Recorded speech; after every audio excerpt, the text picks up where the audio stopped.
Uhum. Então, aí, como eu estava dizendo, eu aumentei um pouco a letra aqui, ó, a letra das opções, para ficar mais fácil de ver. Não que eu acho que esteja ruim, porque ninguém falou nada, mas ficou melhor. E se alguém quiser saber como, é só vir aqui em ferramenta opções, que tem aqui em fontes, dá para aumentar. Inclusive, se ainda estiver pequeno, eu consigo aumentar um pouco mais. Se você achar. Não. Se você achar. Ah, eu fechei. Tá, voltou. Se vocês acharem pequeno, dá para aumentar ainda mais um pouquinho. Mas enfim, então. Ontem a gente viu até tabelas, até resumos tabulares. Deixa eu só deixar o chat aberto aqui do lado. Ontem a gente viu até resumos tabulares. E foi além do que eu esperava, mas hoje então provavelmente a gente vai passar bem mais rápido, não deve dar 1h20 mais ou menos, porque a gente vai passar por gráfico e imputação de dados externos, porque a gente está usando até agora dados do próprio R, banco de dados que tem no R, e a gente vai poder pegar de fora, que é mais interessante porque se a gente for trabalhar com isso, a gente nunca vai precisar usar um banco de dados que já existe, sim os que mandam para a gente. Ô, É, Calvin, só outra oi, pergunta. pode No falar. caso, a gente viu só aí a estatística básica mesmo, né? Que foi moda, desvio padrão, essas coisas. Para uma estatística mais robusta, como por exemplo, a aplicação da, por exemplo, regressão logística, eu poderia também usar essa plataforma ou não? Pode, pode. Eu ia passar um pouco disso no final, mas já só matando curiosidade, aqui na parte modelos, é porque eu não tô com nenhum, eu não tenho nenhum banco de dados ainda, mas aqui em modelos tem algumas, e aqui em estatísticas, ajuste de modelos também tem, ó, regressão linear, modelo linear, o GLM, o logito, o ordinal, eu acho que o logito tem, mas a regressão logística em si eu acho que não tem no R Commander, mas os simples, os modelos simples têm, sim. O normal linear, o generalizado e o de logito que usa muito para variável categórica. Mas enfim, eu não estou com conjunto de dados aqui, eu só vou botar aqui rapidinho porque eu não tinha botado, mas a gente aprendeu isso ontem, que é só botar para ler aqui e os salaries, que a gente vai continuar usando aqui para a parte gráfica. Sim. E tá, então, sobre gráficos. Gráficos é uma parte muito importante da estatística, justamente porque quando você quer mostrar os seus resultados para alguém, você não vai mostrar o banco de dados para a pessoa. Você não vai chegar lá com uma folha enorme falando, ah, esses são os dados. Não, você resume de maneira que qualquer pessoa consiga ver, uma pessoa que não faz ideia do que significa um desvio padrão, consegue entender por forma gráfica. A minha bolsa é sobre isso, a gente tenta fazer gráficos para estudantes e para pessoas que são de áreas completamente diferentes, para elas entenderem o uso da estatística. Então é uma parte que eu gosto bastante, que é a parte gráfica. Infelizmente, é um problema que o R Commander tem. Não é um problema muito grande, é um problema para mim, porque eu gosto de mexer muito com o gráfico. Então, eu gosto de aumentar eixo, diminuir eixo, mudar de cor, por exemplo. E o R Commander não tem essa opção de escolher qual cor vai ser o meu gráfico, de escolher qual vai ser o tamanho do meu eixo. Mas os gráficos, ele sai de maneira padrão, que é uma maneira que dá para entender super fácil. Só que essa manipulação gráfica aí você teria que saber os comandos e fazer pelo próprio R por fora. Mas, enfim, a gente pode fazer os gráficos tanto de variável quantitativa quanto de qualitativa, que são as numéricas e as não numéricas, mas sempre se atentando que as não numéricas a gente vai fazer gráfico de frequência, de quantidade de observações para cada categoria, porque não tem como a gente fazer um desvio padrão de sexo, por exemplo. E sim de quantos tem mulher e quantos tem homem, qual é essa diferença, então qual é a maioria, qual é a minoria. Então essas coisas a gente consegue fazer para variáveis qualitativas. Então, primeiro eu vou passar dois gráficos dessas variáveis, que são as qualitativas, que é o gráfico de barras, que é um dos gráficos mais conhecidos da estatística, que é gráfico de realmente de contagem, de frequência, e o gráfico de diagrama de. Eu sempre esqueço o nome dele. Gráfico de setores, porque eu sempre chamo de gráfico de pizza. Mas o nome certo é gráfico de setores, o nome técnico, na verdade, não certo. Então, a gente vai ver esses dois para variáveis qualitativas e depois eu falo sobre as quantitativas. Então, nos gráficos, igual a gente fez ontem, a gente pode tanto pegar a variável inteira, como uma só, tipo o salário ou o sexo, ou categorizar por outra, como salário por sexo. Então, a gente vai passar por tudo isso, é bem importante essa categorização, para a gente poder ver as diferenças e as igualdades também, né?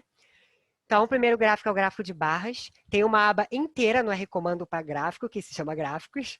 E nela a gente tem todas as opções de gráficos, desde gráficos simples, gráfico de ponto, histograma, que a gente vai passar hoje, até gráficos mais assim, difíceis de se fazer manualmente, programando, que é como o gráfico 3D, que inclusive é o único difícil, mas eu gosto de levar ele como consideração, que é o 3D. Mas ele é um problema porque ele faz aqui como forma padrão, obviamente, mas o gráfico 3D ele exige muitos comandos específicos para cada banco de dados que você está lidando. Então, eu posso até fazer aqui só para ver como, só para mostrar como seria, mas para esse banco de dados não vai dar certo. Ele vai sair um gráfico, mas vai ser feio, vai ser não interpretável. Mas é porque o gráfico 3D realmente ele depende muito de qual banco de dados você está usando. Ele é bom para, por exemplo, dados latitudinais, longitudinais, que são dados geográficos, que aí você consegue fazer um mapa. Então, ele é bom para essas coisas. Então, aqui, salário, sexo é um problema, mas eu posso só mostrar como seria o 3D dele. Mas, enfim, a primeira opção é gradiente de cor, que é só para a gente poder ver quais são as cores que a gente tem disponíveis. A gente pode mudar também, por exemplo, eu não gosto de gráfico preto e eu quero que ele seja branco, que não faz sentido, né? Vai ficar invisível. Mas a gente pode escolher aqui as cores, eu vou deixar como tá, só para mostrar. Então a gente vai fazer primeiro o gráfico de barras. Ele vai estar aqui embaixo, que são os dois qualitativos que ele tem, que é o de barras e o de pizza, que é o de setores. Mas se eu falar pizza, gente, é o de setores. Ele é de pizza ou de torta, não sei como vocês conhecem, tem as duas maneiras. Então, para começar, vamos fazer. Esse é o gráfico de barras, então ele só vai fazer. A gente vai fazer ele para variável qualitativa, porque a gente está medindo frequência. Como vocês viram ontem, medir frequência em variável quantitativa, onde tem muitos valores diferentes, é muito difícil porque a gente tem que fazer intervalos, então o gráfico não fica bom. Então, o R Commander, quando a variável é intervalar, ele disponibiliza apenas as qualitativas, que são as mais usadas para esse tipo de gráfico, de setores e de barras. Então, para começar, a gente vai fazer o de sexo, lembrando que os homens são 90% da nossa amostra e as mulheres são 10%, um pouco menos de 10% e os homens um pouco mais de 90%. Então, eu vou fazer só de sexo para começar. E aqui nas opções tem bastante coisa. Se a gente pode escolher se a gente vai fazer por frequência, que é contagem, que é o número bruto de quantos tem. Se eu não lembro exatamente, mas eu acho que eram 39 mulheres, eu não lembro. Ou a gente pode escolher porcentagem, que seria a porcentagem diante do todo. Eu faço para agora para sexo, eu vou fazer frequência, depois eu mudo tudo para a gente ver qual seria a outra opção. Aqui a gente pode escolher a cor, tá? O default ou o cor palette. Nesse caso vai ser preto, que é a minha primeira cor lá, né? Porque ele usaria a primeira e se tivesse outra categoria ele usaria a segunda. Eu vou deixar no default, depois eu vou mudar tudo para o de baixo. O tipo de barra a gente vai botar particionado, obviamente. Lado a lado é mais complicado porque a gente usa muito em histograma, quando as barras estão muito coladinhas. No outro eu vou botar também. A porcentagem, que é a porcentagem por grupo. Por exemplo, as mulheres como um grupo, qual seria a porcentagem? Ou do total. Então, as mulheres são 10% do total que a gente sabe. E a legenda eu sempre boto acima do gráfico, porque dependendo do tamanho da barra, o gráfico pode cair em cima da legenda. Por exemplo, se eu botar na direita e a barra da direita for muito alta, a legenda vai ficar em cima da barra, então não vai dar para ver direito.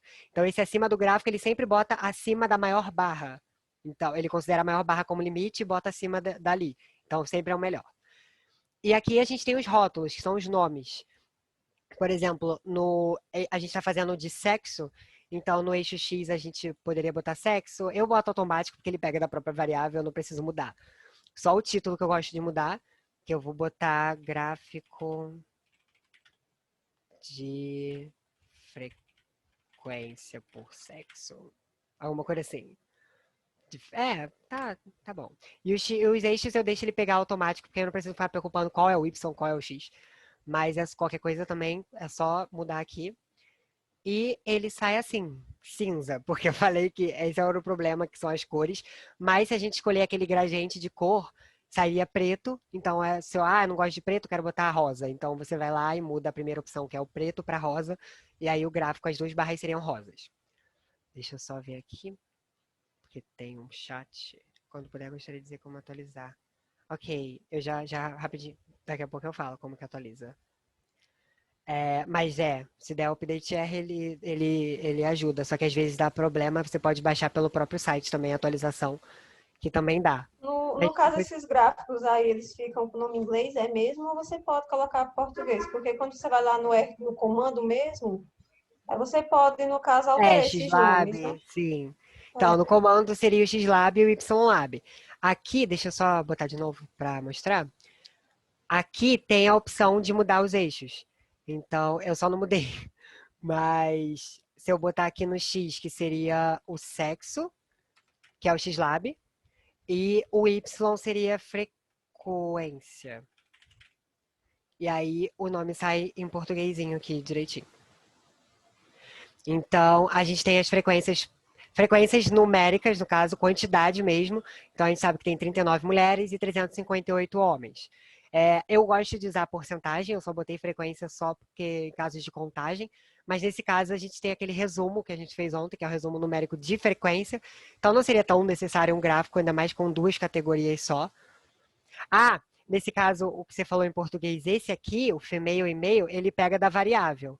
Então, como o nosso banco de dados é em Não, inglês. isso aí não, era as coordenadas mesmo, porque isso Ah, aqui tá. é do banco de dados, quando tu fez. Aí ele tá todo. Aham, sim. Então, aí aqui muda lá, só que esse aqui ele pega do próprio banco de dados. Então, esse é o gráfico de barras. A gente pode fazer, eu vou fazer para todos, no caso, então, mas a gente pode fazer ele também categorizado, igual a gente fez tudo ontem também categorizado. A gente chega aqui na opção gráfico de barras, aqui tem gráfico por grupos. E aí seria meio que o nome é Stacked Bar Graph, que é o gráfico de barras estacado, porque ele vai separar o próprio retângulo, que é uma barra, em dois, mostrando qual seria de cada grupo. Para ficar mais fácil, eu vou separar por sexo, porque só tem duas. Então, eu vou fazer rank por sexo. E aí aqui eu vou mudar, porque ele mantém o que estava. O nosso X, no caso, agora seria o rank. E o Y, eu vou botar porcentagem para a gente ver a diferença. Então, eu vou botar porcentagem. E aqui seria gráfico de frequência. Então, eu vou botar frequência de rank por sexo. O resto eu vou deixar normal. Vou botar só a cor. Ah, não, vai sair preto. Esse aqui vai sair mais bonitinho. E aí ficou meio bugado aqui. Mas aí eu tenho que ver se dá para arrumar. Mas eu acho que é bug do próprio plot, porque eu escolhi uma variável ruim para categorizar. Mas enfim, porque ficou em cima. Esse aqui seria aqui embaixo. Deixa eu ver se frequência. Mas eu acho que não vai mudar. Então aí a gente consegue fazer. Eu sei que o de disciplina que eu vou fazer depois, ele vai ficar certinho, porque eu botei nos slides. Eu não botei esse justamente por isso. Porque ele dá problema por causa das palavras. São palavras muito grandes e aí ele buga na hora de botar a porcentagem, além de todas as barras somarem 100%, porque se a gente somar os homens e as mulheres de professores assistentes, a gente vai ter todos os professores assistentes possíveis, porque a gente só tem duas categorias, homem ou mulher. Então, vai ser todos os professores, então todas as barras somam 100. Aqui do lado, todas as porcentagens são 100%. Mas aqui a gente vê as diferenças. Por exemplo, em professor associado, são 94, eu não sei se você vê direito, mas eu estou vendo direitinho, tá? 94% homem. Não, 93, né? 93% homem e 7% dos professores associados são mulheres. Então, esses gráficos complementam o que a gente fez ontem, que a gente já tinha visto esses dados, só que agora eles estão de forma gráfica, que é muito mais fácil de ver do que valor. Falar, são 83, são 93. Aqui você não precisa falar nada. Você dá, no caso, esse gráfico tá meio ruim, mas você daria o gráfico para a pessoa e ela consegue entender só dela ver. O homem é o azul, a mulher é o rosa, e aí a gente vê qual a porcentagem de cada rank tem para cada sexo. Eu vou fazer sexo por disciplina agora, porque ela sai mais bonitinho e a gente consegue ver melhor. Mas aqui o gráfico de barras, disciplina por sexo. Eu vou mudar aqui para disciplina e aqui para disciplina também. E aí ele sai mais bonitinho. De novo, as barras vão ser iguais em tamanho, porque nos dois casos a gente tem 100%, que são todos. Só que a gente vê que a porcentagem de mulheres e nas duas disciplinas é bem próxima, a gente tinha visto isso ontem. Aqui ele arredonda, eu lembro que era um pouco menor em uma das duas, eu acho que era na A, mas ele arredonda, então acabou que ficou igual, porque, por exemplo, 9,98 ele também botou como 10. Então ficou 90-10, 90-10 nos dois casos. Então, deixa eu só ver aqui. Isso aí. Então, esse é o gráfico de barras. Então, eu esqueci de falar dos eixos, inclusive, mas eu considerei que as pessoas sabiam, foi um erro. Mas aqui do lado tá o eixo de porcentagem, que é o único eixo desse gráfico de barras, e ele representa a porcentagem própria. No caso de frequência, ele representaria a contagem. Então, por exemplo, aqui é 60%, aqui é 80% e aqui é 100%. Então, a gente vê que as duas barras, elas são 100%, porque tá pegando todo mundo. A gente não tá separando indivíduos como a gente fez na primeira, que era gráfico de sexo. Então, não é todo mundo. Então, é quantas mulheres e quantos homens. Só que naquele caso, como só tinha dois sexos também, se a gente somasse as duas barras, botasse, por exemplo, uma em cima da outra, daria 100%, obviamente. O segundo gráfico, se alguém tiver dúvida sobre esse gráfico, pode falar. Mas o segundo gráfico é o gráfico de setores, ou gráfico de pizza, ou gráfico de torta. E ele também representa mais ou menos a mesma coisa que o gráfico de barras, mas ele tem um adicional que ele é bom para a gente conseguir ver o quanto do todo aquele grupo representa. No gráfico de barras, a gente vê ali que a mulher é 10%, então a gente sabe que é 10% do total. Mas a gente não sabe o tamanho desse 10%. Porque se esse 10% em um banco de dados muito grande, vai ser um valor bem grande. Esse 10% num banco de dados bem pequeno, vai ser um valor muito pequeno. Então, a gente não tem essa representação quanto ao todo. Enquanto que no gráfico de setores, que é o gráfico de pizza, a gente tem um círculo, ele é um círculo, por isso que é um gráfico de pizza, e ele tem as partições de porcentagem, essas porcentagens, elas são representadas por o ângulo com o qual o círculo é partido, formando a cada categoria. É difícil eu falar sem mostrar, então por isso que eu já vou até fazer aqui. Então a gente chega em gráficos de pizza, que o R Commander chama de gráfico de pizza, e ele só tem essa opção direta, ele não tem aquele outra parte para a gente clicar, já vem tudo aqui, porque a única coisa que a gente bota nele são os nomes. Eu vou fazer de rank, porque tem 3, então acho que foi melhor de ver. E eu vou botar de porcentagem. O gráfico de pizza, ele pode ser tanto de porcentagem quanto de frequência, mas o que a gente mais vê, o mais comum, é de porcentagem, porque justamente por o que eu falei, porque ele mostra quanto daquela categoria não, quanto do todo aquela categoria consegue representar. Então, é muito melhor a gente ver em porcentagem do que a gente vê em frequência. Mas vai a gosto da pessoa que está fazendo ou da pessoa para quem você está fazendo. É, Nesse caso, eu deixo automático porque não vai aparecer nada nos eixos, mas se eu quiser escrever alguma coisa no eixo Y, que seria do lado direito do gráfico, ou para você que está vendo do lado esquerdo, que é você olhando para o gráfico, seria o lado esquerdo. Então, se você quiser escrever algo, eu não acho necessário, nem embaixo, que seria o eixo X. Mas o título é sempre importante para a pessoa saber o que está tratando. Então, eu boto gráfico de setores da variável rank. E a cor ele escolhe automaticamente pelo default. Se eu botar aquele cor palette que estava ali também, seria as 3 primeiras cores, então seria preto, eu não lembro as outras, mas eu lembro que a primeira é preto. Então ele botaria preto nesse, aí depois nesse, depois nesse. Aí seria as 3 cores. Mas eu boto default porque ele já escolhe umas cores que são diferentes para não ficar muito próximo e ficar confuso. Então, esse é um gráfico de setores. E ele mostra, como eu disse, por exemplo, aqui o professores associados são 16% do total. No nosso caso, o total é 397 professores. Então, ele mostra que essa parcela relativa a esse ângulo aqui são os professores associados. Então, por exemplo, a gente vê que se somar esses dois aqui, não dá nem metade. Não dá nem um quarto, na verdade, porque um quarto seria. Dá um pouco mais que um quarto, na verdade, né? Um quarto seria um ângulo de 90, e a gente vê que aqui é um pouco maior do que 90 graus. A gente não sabe exatamente qual é, precisaria do transferidor, mas a gente consegue ver essa. o quanto do todo ele representa por causa do ângulo. Então, a gente vê que a grande maioria, também pela porcentagem, são professores titulares, 67%, e o círculo inteiro, óbvio, se somar todos esses três, vai dar 100%, porque são todas as categorias possíveis do nosso banco de dados. Uma coisa importante que eu não falei no gráfico anterior, a gente pode salvar esses gráficos, tanto é só clicar com o botão direito que a gente consegue salvar, a gente pode botar direto para impressão, pode copiar e colar em algum lugar. A diferença aqui é que Metafile é como se fosse uma JPEG ou JPG. Eu esqueci qual é aquela que não tem fundo. Mas Metafile é aquela que não tem fundo. Então, o fundo seria invisível, você teria só o gráfico e as escritas. Se não escrever título, seria só o gráfico. E bitmap, ele copia exatamente como está aqui. Então, o fundo branco, o gráfico vai estar exatamente assim. Aí você copiaria e colaria, que foi como eu fiz para botar nos slides. Eu copiei como bitmap. Porque como Metafile sai o fundo, então fica meio confuso de ver quando tem título. E pode salvar direto também, ele vai salvar como arquivo, vai abrir o gerenciador de documentos, e aí você bota o nome e consegue salvar também, da mesma maneira.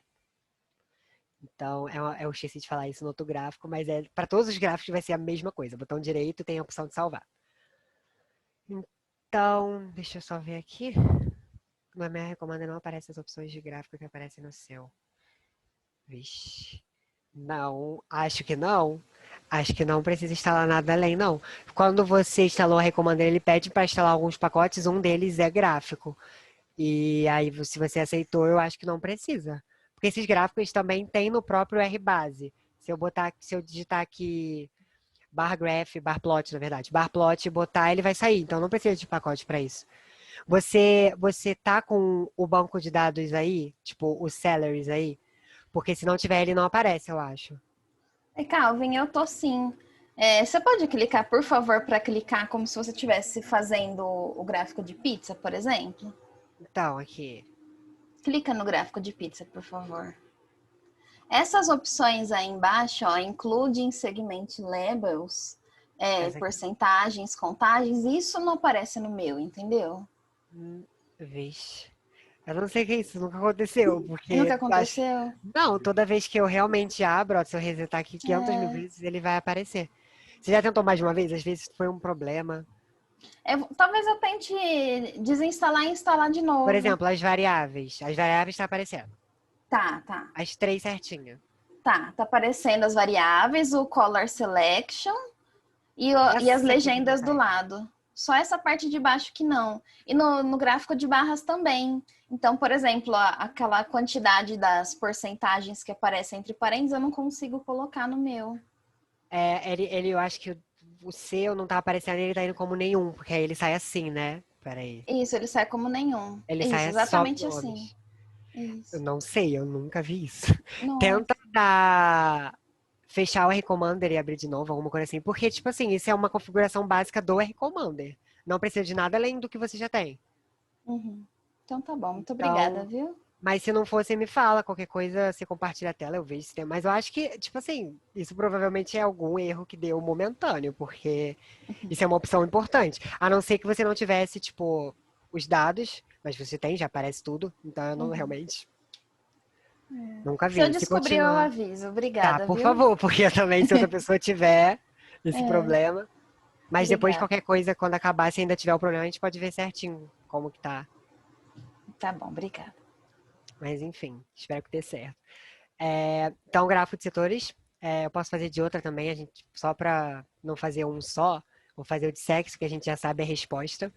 Eu não vou botar título, porque eu fico muito tempo escrevendo. Mas quando você não bota o título, se você quiser um gráfico sem título, você ali no título bota uma barra de espaço. Porque se você não botar, o default dele é o nome da variável. Então vai vir aqui sexo, que no caso sexo, porque é em inglês. Então, se você não quiser nenhum título, porque para salvar como metafile, que seria sem fundo, é bom sem título. Então aí é só apagar tudo ali, botar uma barra de espaço, que aí o título seria uma barra de espaço. Então a gente tem aqui, novamente, mulheres 10% do total, homens 90% do total. A gente vê que o ângulo das mulheres é bem baixinho. Eu não sou tão bom em matemática para saber isso de cabeça, mas é menos de 45, isso a gente sabe, provavelmente, eu não sei, não faço ideia. Eu não sou muito bom em geometria, gente, desculpa. Mas é só para a gente saber que realmente no gráfico de pizza, o ângulo representa o quanto do todo essa categoria consegue representar. Eu falei representar 2 vezes, mas eu acho que deu para entender. Então, esses foram os gráficos possíveis que a gente consegue fazer somente das variáveis qualitativas. Então, eu não sei porque ele está fechando meu recomendo toda hora, minimizando, na verdade. Que é o de setores e o de barras. Então, agora a gente já vai para as variáveis quantitativas, que o primeiro das variáveis quantitativas é o box plot, que é o primeiro que eu botei nos slides. O box plot é um gráfico que a gente usa muito em análise exploratória de dados, que é uma matéria da UFJF que eu fiz, e basicamente lá a gente fazia muito box plot, porque ele é um gráfico muito bom para você conseguir ver tanto simetria quanto distribuição dos seus dados, como eles estão distribuídos. Você tem muito mais dados de valor alto ou muito mais dados de valor baixo, valor pequeno no caso. A gente consegue ver a presença de outlier, ou ausência no caso, que são valores muito discrepantes, valores que são muito diferentes do que a gente imaginaria que tivesse naqueles dados.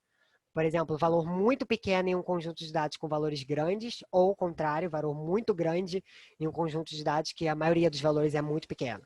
Então, seria um outlier, que é um ponto discrepante. Eu vou passar isso certinho, falar o que cada um significa quando eu mostrar o gráfico. Então, esse box plot ele é muito importante nessa análise exploratória, inclusive com os dados de Saeb, que eu estava revendo as perguntas que eu botei, e todas aquelas perguntas, eu fiz algumas pensando, esse aqui as pessoas vão fazer um histograma, esse aqui eu vou fazer um box plot, mas todas elas você consegue responder com box plot, porque ele é um gráfico muito amplo, ele abrange muita coisa, então você tem muita informação nele. E é a mesma coisa, o mesmo esquema, a gente vai vir aqui em gráficos e vai ser o box plot. Ele também é chamado em português de diagrama de caixa, porque ele é uma caixa, vocês vão ver, mas se vocês verem em algum lugar, diagrama de caixa é o próprio box plot. Então, a gente vem aqui, box plot.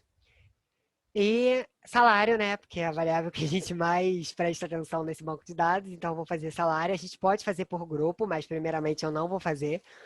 Então, eu vou fazer de salário e vai ter as opções de título.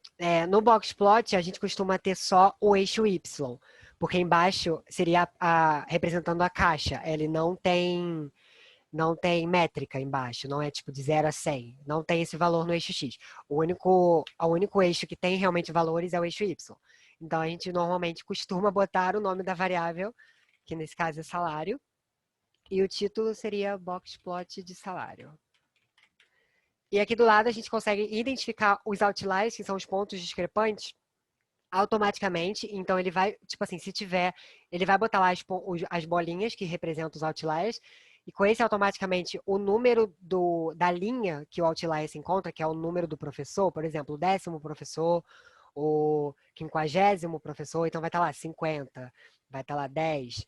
Ou a gente pode botar com o mouse, que ou quando você passar o mouse em cima, vai estar só a bolinha, e quando você passar o mouse, ele vai mostrar, tipo, esse é o 10º. Isso é bom quando a gente tem muitos outliers, porque as bolinhas poderiam se sobrepor, e aí com os valores, por exemplo, vai estar 44, 10, 15, vai estar um em cima do outro, se os valores forem muito próximos. E aí a gente não ia conseguir ver qual é qual.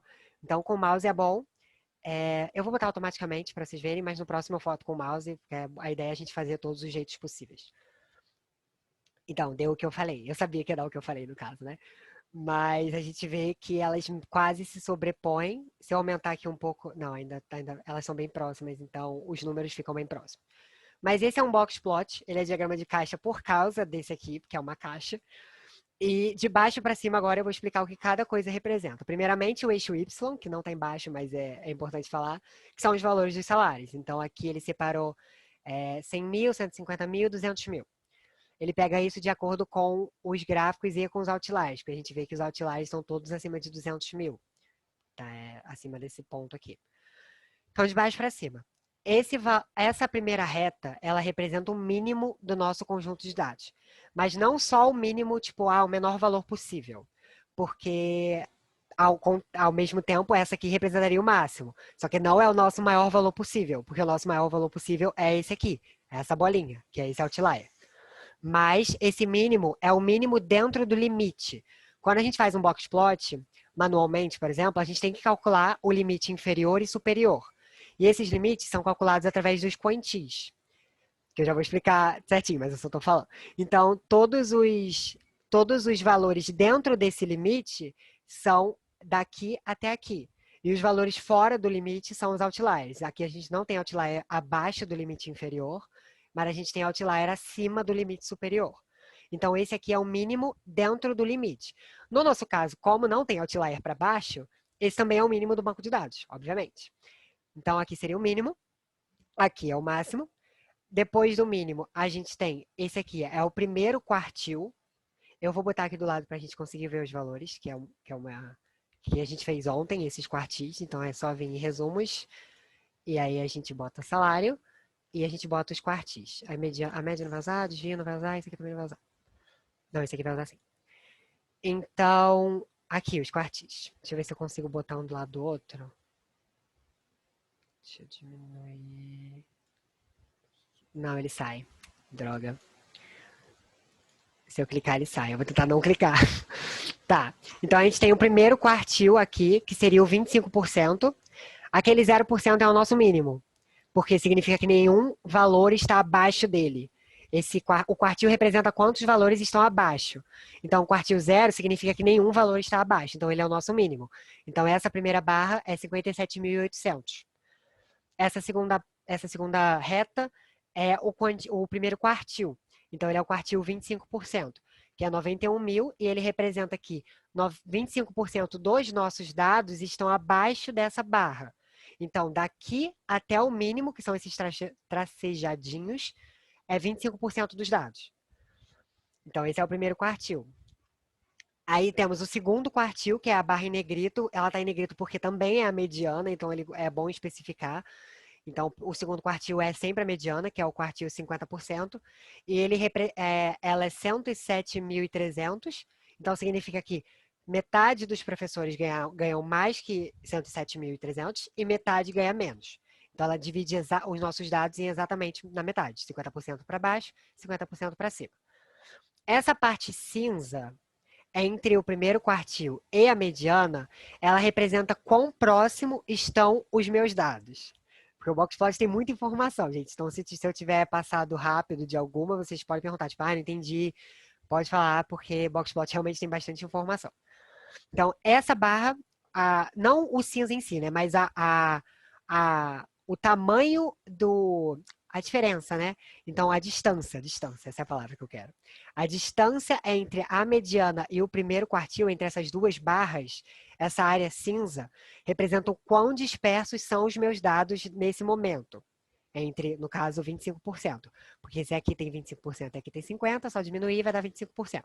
Então, essa barra, porque pode confundir, porque as duas partes cinzas, tanto a de cima quanto a de baixo, são 25% dos dados. Então, aqui tem 25% dos meus dados, e aqui também tem 25% dos meus dados. Só que dá para ver que aqui é bem maior do que aqui. A parte de cima é bem maior que a parte de baixo. Por quê? Porque acima da mediana, os valores altos, a metade mais alta dos nossos dados, elas são valores bem diferentes. Por exemplo, 50.000, 60.000, 70.000, de 10.000 em 10.000, por exemplo. Então, são valores bem diferentes. Então, faz essa distância ser maior. Enquanto que embaixo, que é uma distância menor, são valores mais próximos. Por exemplo, abaixo de 107.000. Então, seria 90.000, 88.000, 89.000, 79.000. Então, são valores que estão mais próximos. Então, esse encurtamento e alongamento da parte cinza se dá com o tamanho da diferença, se dá pela diferença dos dados que estão acima da mediana e que estão abaixo da mediana. Se fica confuso, a gente vai fazer vários boxplots, então em todos eles eu vou tentar passar de novo, porque realmente boxplot a gente tem uma matéria inteira que a gente passa boxplot, então ele tem bastante informação. Tá, então aqui seria a mediana, as áreas cinzas já foram, aí vem a terceira barra, que seria a quarta, no caso, contando o mínimo, que seria o quartil 75%, que é o terceiro quartil. Esse terceiro quartil, ele mostra que 25% dos valores são acima dele e 75% são abaixo. Era bom eu ter começado com abaixo, como eu estou falando quartil sempre é abaixo. Então, ele significa que 75% dos valores do nosso banco de dados estão abaixo desse valor aqui, que no nosso caso é 134.185 dólares em 9 meses, então, que é o salário. Aí a gente vai para o máximo. Ah, importante. Essa barra, essa caixa, que seria a nossa caixa do boxplot, ela representa, aqui a gente tem 75% abaixo e aqui a gente tem 25% abaixo. Então, essa barra, essa caixa inteira, da primeira linha dela até a última linha dela, representa 50% dos nossos dados. Porque se a gente tem 75 daqui para baixo e 25 daqui para baixo, a gente tem 50 no meio. É só diminuir, 75 menos 25. E aí a gente vai ter 50 aqui no meio. Então, metade dos nossos dados são daqui até aqui, metade dos nossos dados são representados por essa caixa do boxplot, que é o boxplot em si.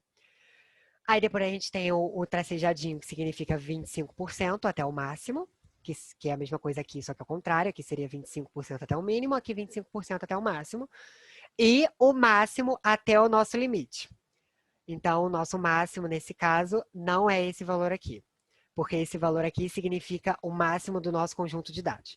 O nosso máximo aqui, a gente não consegue ver direito por causa do eixo, né? Mas ele é abaixo de 200 mil. O nosso máximo do banco de dados inteiro é 231 mil.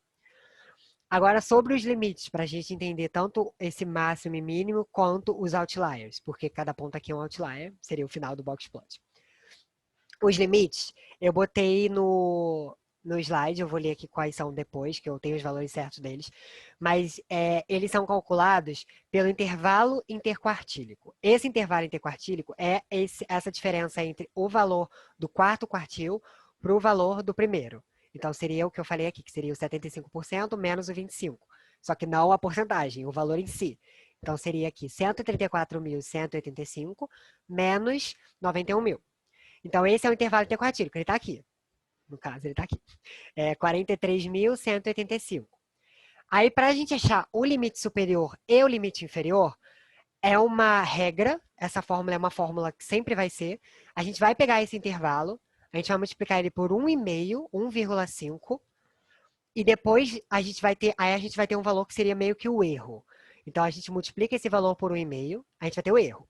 Com esse erro, a gente pega para achar o inferior.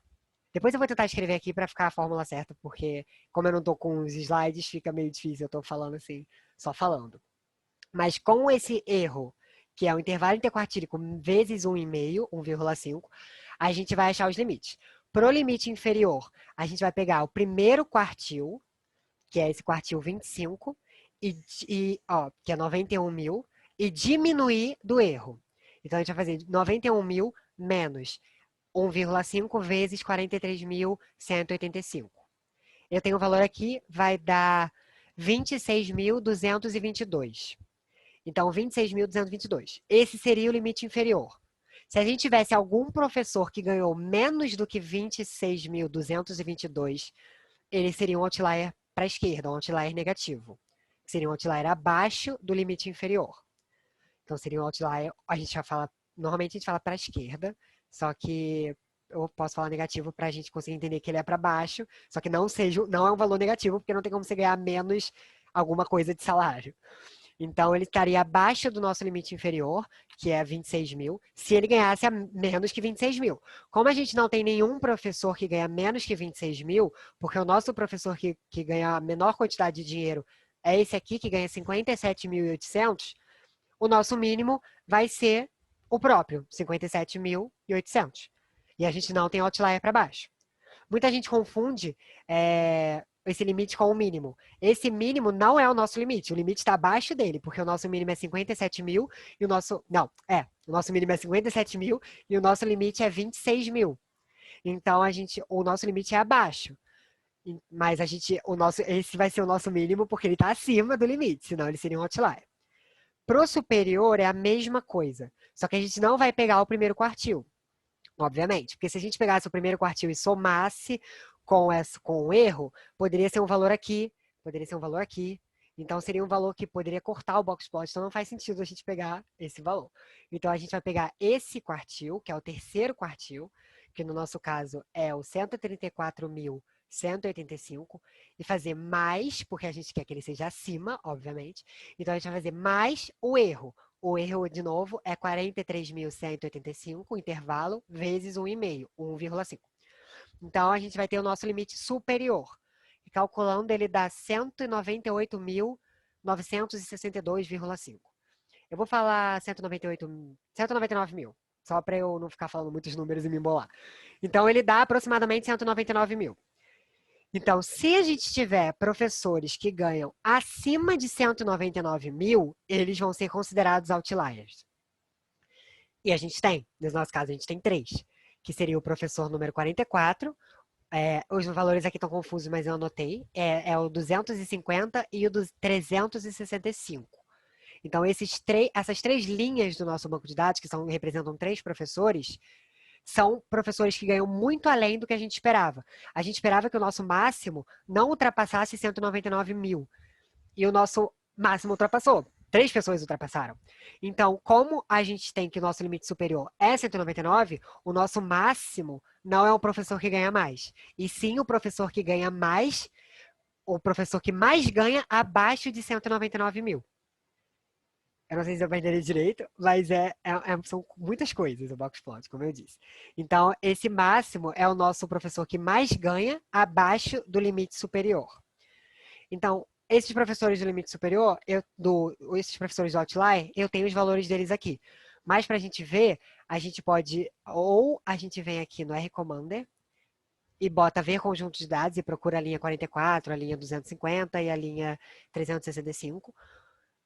Que seria uma boa, a gente pode botar aqui, ver conjunto de dados, e a gente vai aqui até o 44, que é esse professor aqui. Ui, esse professor aqui. Então, ele ganha 231.545, sendo que o nosso limite seria 199 mil. Então, ele ganha bem mais, ele ganha 30 mil a mais, aproximadamente, obviamente, ele ganha 30 mil a mais do que o nosso limite. E ele também é o nosso máximo, é o professor que mais ganha do nosso banco de dados. Ele está em cima de todo mundo aqui, ele é o maior ponto. Os outros também a gente pode ver só para conferir, mas eu tenho os valores aqui, eu vou falar, porque não preciso ficar procurando. O 250 ganha 204 mil, certinho, 204 mil, não estou arredondando. E o 365 ganha 205.500. Então, todos eles são valores acima de 199 mil. Então, eles são considerados outliers. Outliers são problemas. A gente não gosta de outlier. Outlier, por quê? Porque a nossa média, e a nossa mediana não, mas a nossa média, ela é muito sensível. Então, por exemplo, se a gente tem valores de 0 a 100 no nosso banco de dados, a gente só tem valores de 0 a 100. 0, 2, 99, só valores entre 0 e 100. E aí eu adiciono um valor 100 mil. Quando a gente for fazer a média, vai dar um valor acima de 100. Porque se eu somar todos os valores mais 100 mil e dividir por N, quantos a gente tem, vai dar um valor bem grande, bem grande. Então, vai dar um valor acima de 100. Então, essa nossa média não vai representar os nossos dados. Porque se a gente tem, por exemplo, 200 valores entre 0 e 100 e um valor 100 mil, a nossa média vai dar... Eu não vou conseguir fazer de cabeça, porque eu também não sei os valores. Mas a nossa média vai dar bem acima de 100, vai dar mais de 1.000, provavelmente, também. Vai dar, por exemplo, 10 mil. Fiz que deu 10 mil. A nossa média deu 10 mil. Ela não representa nada nos nossos dados. Porque se a nossa média é 10 mil, sendo que a gente tem 200 valores entre 0 e 100 e um valor só 100 mil, ela não está representando nossos dados. Porque nossos dados não giram em torno de 10 mil. Nossos dados estão girando lá entre 0 e 100. Então, esse 100 mil seria um outlier e ele atrapalhou a nossa análise porque ele puxou a média para cima. Então, a gente fez uma simetria à direita. A gente puxou os nossos dados para positividade, para valores maiores. Então, isso atrapalha muito quando a gente vai estudar. Então, a gente sempre tenta procurar maneiras de eliminar outlier. E uma das maneiras que a gente poderia usar para eliminar outlier é separar por grupo. Eu me dei mal nesse banco de dados, porque eu esperava que quando eu separasse por sexo, ia melhorar. Mas quando eu fizer, vocês vão ver que não vai melhorar. Essas 3 pessoas, elas ganham mais, independente do que a gente categorizar. Então, aí provavelmente isso indica que outra variável, que não está no nosso banco de dados, consegue separar esse salário em 2 amostras diferentes, fazendo esses outliers sumirem. Então, outliers, eles costumam representar realmente diferença na amostra. Ou seja, tem 2 populações juntas ali.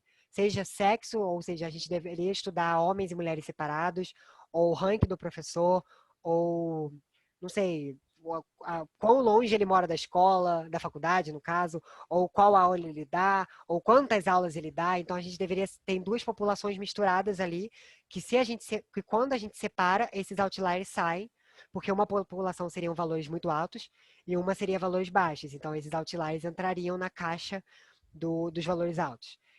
A nossa ideia é essa. Eu me dei mal porque eu esperava que quando eu separasse, pelo menos por sexo, ia sumir, porque a gente viu que os homens ganham em média mais do que as mulheres aqui nessa universidade. Mas, quando a gente faz essa separação, que eu não vou endireitar não, porque aí dá para ver os dois também. A gente vai vir aqui, gráficos, box plot. A gente vai separar por sexo. Eu vou deixar salário por sexo, salário. Vou botar com o mouse para mostrar como é. Ok. Ah, ele mudou, que legal. Agora tem que clicar. Antes era só passar o mouse em cima. Ah, ficou bom. Ficou um em cima e um do lado, então não atrapalhou, é até melhor. Eu cliquei nas 3 bolinhas, no caso, clicar mesmo com o botão esquerdo e aí aparecem os valores. Então a gente vê que quando a gente separa por sexo, não muda. Até entre os homens, esses 3 professores ganham muito mais do que a gente esperava que eles ganhariam. Por quê? Porque quando a gente separa por homem, os limites mudam. Porque os quartis mudam, esses valores são diferentes, então os nossos limites também vão ser diferentes. Mas mesmo assim, o nosso limite foi mais baixo do que o valor desses 3 professores. Então eles realmente ganham absurdamente mais do que a gente esperava que eles ganhariam. Então, comparando o box plot, a gente consegue ver, por exemplo, a gente tinha visto ontem que a média e a mediana de mulheres e homens, do salário de mulheres e homens, são bem próximas. E aqui a gente vê a mesma coisa. Porque a barra em negrito, que é a média, quer dizer, que é a mediana, mas em simetria também é a média, mas eu vou tratar como mediana, porque se não for simétrico, eu estou falando besteira. Mas a nossa mediana, ela é bem próxima, são valores bem próximos. A do homem é um pouco acima, mas são bem próximos os valores aqui. Já aí a gente também consegue ver que o mínimo das mulheres, então a mulher que menos ganha naquela universidade, ainda assim ganha mais do que o homem que menos ganha, porque o mínimo dos homens está abaixo do mínimo das mulheres. Então a mulher que menos ganha, ganha mais do que o homem que menos ganha. Mas o homem que mais ganha, desconsiderando outlier, ganha bem mais do que a mulher que mais ganha. Você vê que está bem distante. A distância é bem maior do que o mínimo. Fora os outliers. Essa distância aqui, que é o homem que mais ganha de todos, é bem, bem maior do que a mulher que mais ganha de todas. Mas aí a gente vê, por exemplo, a simetria, que a barra das mulheres aqui, ela tem valores mais dispersos abaixo da mediana do que acima, porque aqui está bem mais curtinho do que aqui. E o do homem é ao contrário. Os valores são mais dispersos acima da mediana do que abaixo. Então, aqui, por exemplo, seria uma assimetria à esquerda, quando os valores são maiores abaixo, quando são mais dispersos para baixo da mediana, e aqui a assimetria à direita, quando os valores são mais dispersos para cima da mediana. Pode chamar também negativa e positiva. Eu gosto de falar esquerda e direita, porque negativa pode dar a ideia de valores abaixo de zero, sendo que não é a realidade, porque a gente não tem salário negativo, como eu já havia falado. Tá. Esse foi o box plot por sexo. Eu vou tentar categorizar por todas, mas hoje eu demorei mais, já são quase 3 horas. Então, eu não sei se é necessário. Se alguém tem dúvida em box plot, eu posso só mostrar como seria o de 3 caixas, que seria por rank, eu vou fazer aqui agora. Que seria o nosso box plot de... Eu posso até mudar, mas é porque os outros são números, tipo, são inteiros, então fazer gráfico deles é meio feio. Não fica muito legal, seria melhor gráfico de contagem, de frequência, que a gente vai fazer daqui para frente.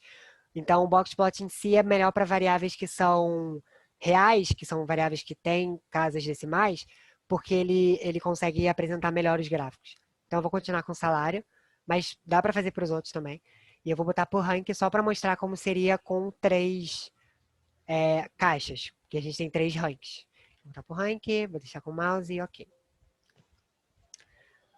Aí são as 3 caixas. A gente ainda tem os outliers, como eu disse, eu não consegui tirar eles com categorização.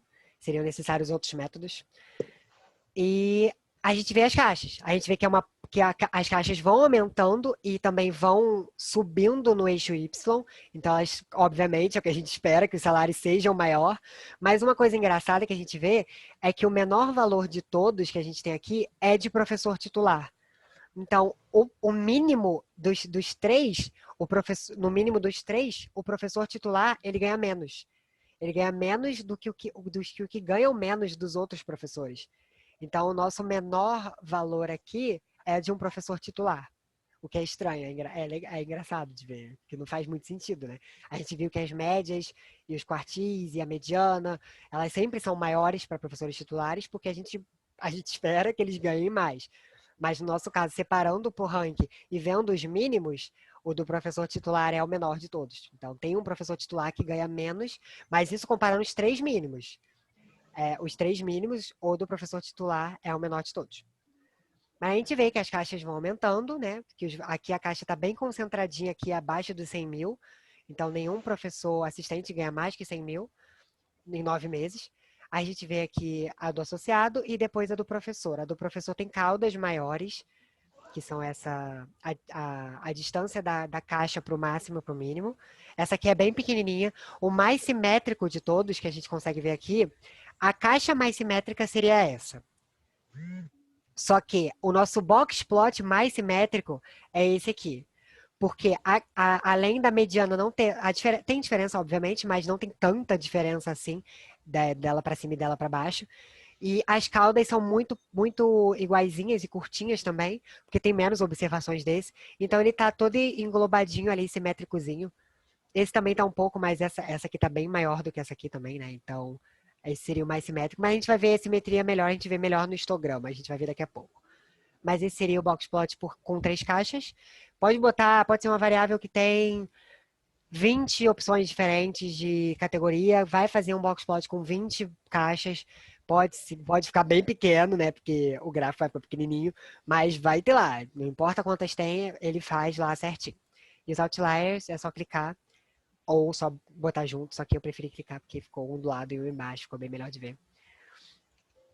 Então esse foi o box plot. Ui, eu fechei. Esse foi o box plot. Ele é bem confuso, se alguém tiver dúvida pode perguntar, e se alguém tiver tímido pode escrever, pode perguntar depois. Mas lá no slide que eu tô lendo aqui, eu tentei explicar tudo certinho, então tudo que eu falei aqui tá lá também. Então é sem problemas. O nosso próximo gráfico vai ser o histograma, que eu acabei de falar dele, que é um gráfico conhecido como gráfico de frequências. Como eu disse que o primeiro nosso gráfico de barras, ele é bem próximo do histograma por isso. Mas o histograma, ele é para variáveis quantitativas, porque ele é um gráfico contínuo. O gráfico de barras, a gente vê que tem uma barra aqui e uma barra aqui. Então, não é um gráfico contínuo. Então, uma barra ali, cada coisa representa uma coisa só. Com o histograma, é um gráfico contínuo. Então, tudo ali está junto, tudo ali está coladinho e tudo ali representa a mesma coisa. Então, a gente vê os pontos altos, os pontos baixos da variável, onde, por exemplo, onde tem mais frequência, que são os intervalos. A gente viu ontem que a gente faz frequência de variável quantitativa com intervalos. Então, o boxplot, ele também faz por intervalo. Então, a gente vai ver, eu vou mostrar, porque eu falando sobre ele sem mostrar é difícil visualização. Mas a gente consegue ver a simetria no histograma. E a gente também vê a moda, que seria onde os valores estão concentrados. E a gente vê... Acho que é basicamente isso que a gente tira de um histograma. Mas a gente consegue ver a distribuição da variável, a distribuição de frequência da variável. O que é muito importante em termos estatísticos também. A gente gosta de saber qual é a distribuição que aquela variável toma. Então, a gente vem aqui, gráficos de histograma. Vai abrir a mesma de sempre, a gente escolhe qual variável, vou botar salário, óbvio, que é a mais numérica de todas, já que tem mais, a real, inclusive, a variável real, então é bem melhor, porque tem decimais. Por enquanto, sem grupo, e aqui nas opções, a gente tem rótulo do eixo X, rótulo do eixo Y. No eixo X é o salário, que é a variável que a gente está usando, nesse caso tem os dois eixos, e no eixo Y seria ou a frequência, ou a porcentagem, ou a densidade. Depende do que a gente vai escolher. Densidade é em termos de distribuição em si. Então, a gente vai ter a densidade. Nesse caso, como nossos valores são muito grandes, se a gente fizer a densidade, vão ser valores muito pequenos. Por exemplo, 0,0002. Então, eu preferi, em termos de explicação, usar porcentagem. Ou frequência. Eu vou botar frequência só para a gente ver que vai estar bonitinho ali do lado quantos de cada. O rótulo do eixo Y seria, então, o que vem daqui. Se botar automaticamente, ele vai botar em inglês, frequency, porcentagem, densidade em inglês. Mas a gente pode botar aqui, nesse caso, eu vou fazer o primeiro de frequência, então a gente bota frequência. E o título, a gente pode botar histograma de salário. E o número de classes, ele pega automaticamente com o cálculo. Seriam quantas barras a gente vai usar. Quantas classes, que seriam aqueles intervalos que eu mostrei ontem. Cada intervalo ali seria uma classe. Então, eu posso botar duas, ele vai dividir em dois intervalos, só que não é muito bom. Eu sempre deixo no automático, a não ser que alguém me peça para aumentar. Ou eu ver pelo gráfico, eu acho que falta mais classe, ou tem classe demais, vou diminuir. Aí eu mudo aqui. Só que eu costumo deixar em alto que ele faz uma conta lá própria, ele faz uma análise e ele escolhe quantas classes seria bom para fazer. Vai ser a mesma quantidade de classes que a gente teve quando a gente fez ontem a quantidade, aqueles intervalos com as frequências. Vai ser aqueles mesmos intervalos, inclusive. Então, é isso. A gente manda rodar. E aqui a gente tem o histograma de salário. Como eu disse, ele é bem parecido com o gráfico de barras, só que o histograma, ele sempre é contínuo. Então, ele sempre é coladinho. Por quê? Porque é uma variável real. Então, a gente tem, por exemplo, 200,35, 200,36. Então, ele é contínuo, ele pega esses valores contínuos. Então, se alguém te falar, te mostrar um gráfico, onde as barras estão separadas, e ele fala, todas as barras estão separadas, ele fala, isso aqui é um histograma, não é um histograma, aquele é um gráfico de barras e não um histograma. A não ser, o único jeito de ter um histograma com barras separadas, não todas, obviamente, seria com observações faltantes. Por exemplo, a gente considerar que no intervalo entre 100 e 150 não tem nenhum professor. Nenhum professor ganha entre 100 e 150. Então, desse número aqui até aqui, não teria barra. A frequência dela seria zero. E aí a gente teria separado, né? A gente teria esse até aqui e depois até aqui. Quer dizer, daqui para frente e daqui para trás. Então, mas mesmo assim, daqui para frente e daqui para trás, as barras estariam coladinhas. Então, todas as barras estando separadas, não é um histograma. Então, aqui é um histograma, obviamente.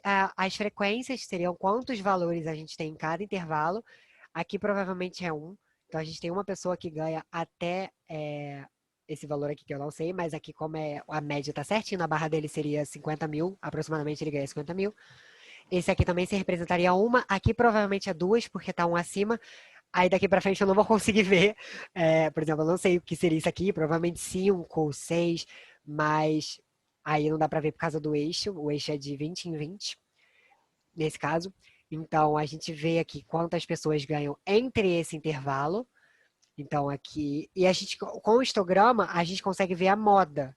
Que eu não falei sobre a moda ontem, só que a moda seria o número... Ou, no nosso caso, como é contínuo, seria a... Eu até falei, só não falei que era exatamente a moda, né? Seria qual intervalo que tem mais pessoas contidas nele. Então, qual o intervalo de salário que tem mais gente que recebe. Por exemplo, entre 100, no nosso caso aqui, está em volta do 100, que seria essa maior barra aqui. Então, o intervalo entre aqui 100 e aqui provavelmente 10, 20, não, 2, 4, 5, seria 120, teria que ver exatamente aqui. No R-Commander a gente pode fazer rapidinho até, só para botar aqui frequência count, tirar o resto. Seria esse aqui, ó. Entre 100... 120. Eu ia falar 120, mas eu fiquei com medo de estar errado e passar a informação errada. Então, entre 100 e 120 tem 114 pessoas. A gente vê aqui que está acima do 100. São 114.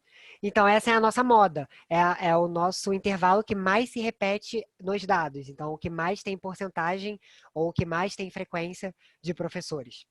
Então, a gente vê a moda, a gente consegue ver a simetria. A ideia de simetria é que a gente tem um valor, que é o maior valor, que é esse aqui, e tanto para a direita dele quanto para a esquerda dele, os nossos dados são, as nossas barras são parecidas. Nesse caso, como eu disse, os outliers atrapalham muito a simetria. Você pode ver que tem a simetria para frente, que a parte da frente, aqui só tem 3 barras para trás.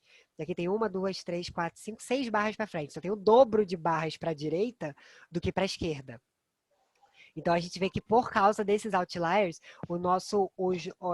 a nossa cauda foi puxada para frente, porque a nossa média ela é arrastada para frente também. Ela aumenta de valor. Se não tivesse esse outlier, a nossa média representaria mais os dados do que ela representa atualmente com os outliers.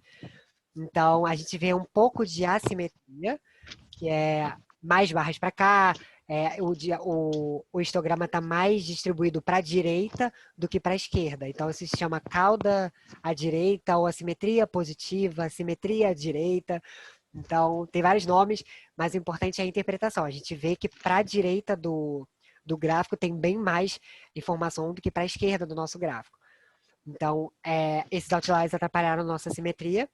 É engraçado que esse ponto aqui, apesar de também parecer um outlier, ele não é, que a gente viu que não tem outlier para a esquerda, para baixo, não tem outlier. Ele também tem só uma observação, que é a pessoa que menos ganha aqui, no caso, né? A pessoa que menos ganha salário. Então, mas ele não é outlier, então ele não atrapalha muito nossos dados. Apesar de ser um valor só lá, sozinho, ele não atrapalha porque ele não é um outlier. Então, o histograma de salário, eu vou fazer das outras, porque eu ainda não fiz dados das outras variáveis numéricas, eu vou fazer só para não ter feito. Eu vou fazer de anos de serviço aqui e anos de serviço. E eu vou botar porcentagem, só para a gente mudar também. Aqui é anos de serviço. Não tem. E aqui seria porcentagem. Então, esse é o nosso histograma de anos de serviço. Ele não é nem um pouco simétrico, a gente vê que ele não é nem um pouco simétrico, porque a simetria seria uma variável, uma barra no meio, como eu disse, uma barra no meio, e tanto para um lado quanto para o outro ter mais ou menos o mesmo número de barras, está mais ou menos igual, para a gente conseguir fazer um formato de sino. A gente passaria uma curva e ela ia ficar parecendo um sino ou uma onda. Não, uma onda seria mais para frente. Seria um sino, a gente fala que é sino. Então, a gente vê que aqui tem muita simetria para a direita, porque para a esquerda do nosso gráfico, essa é a maior barra, né? Para a esquerda do nosso gráfico não tem nenhum valor. Então, a nossa maior barra já são os menores valores possíveis, que seriam as pessoas entre 0 e 5 anos de serviço. Então, que seria aqui o meio entre 0 e 10, o 5, então seria entre 0 e 5 anos a gente tem a maior quantidade de observações. Então, não tem nada para trás. Então, isso tem uma simetria muito acentuada para a direita. Então, todas as barras estão para a direita, não tem nenhuma para comparar do outro lado. Então, é bem assimétrico os anos de serviço. E a gente vê que os anos de serviço pós-PhD, como a gente viu que eram variáveis bem, bem próximas, ele também vai ser mais ou menos igual. Mas, nesse caso, a gente vê que também que tem umas barras muito parecidas ali. Só que no nosso caso, a gente tem sim variável para a esquerda e variável para a direita da moda. Então, a nossa aqui seria 15, então seria entre 15 e 20, 15 e 20 anos. A gente tem um pouco para trás, só que a nossa assimetria ela é muito acentuada para a direita, porque a gente tem muito mais para frente. A gente tem 3 barras para trás e 1, 2, 3, 4, 5, 6, 7, 8 barras para frente, quase o triplo.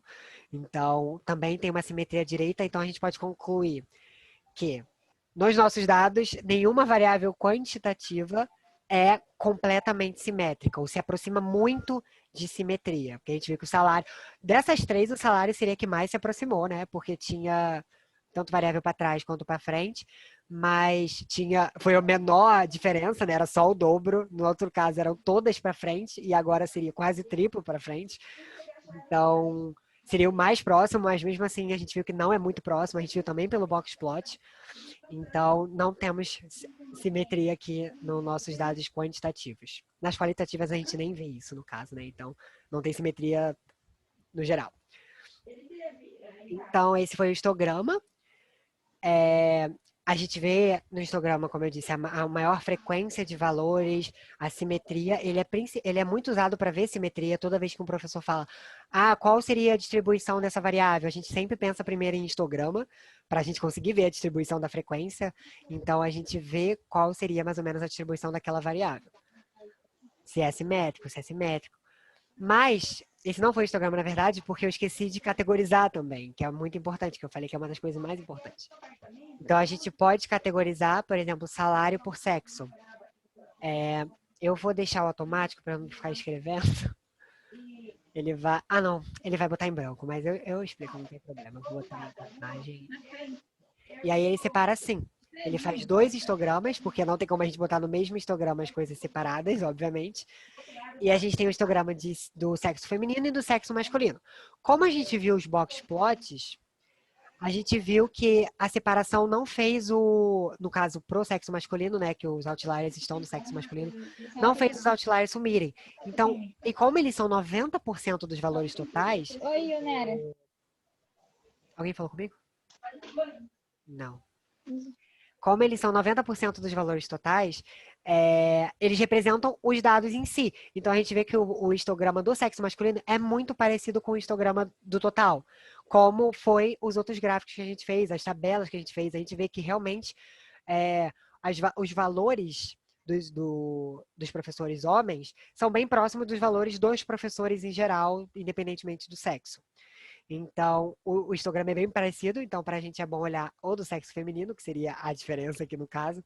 E como a gente tem pouquíssimas professoras mulheres, a gente vê que a frequência, eu vou até aumentar mais um pouco para ver se fica um pouco maior aqui as barras das mulheres.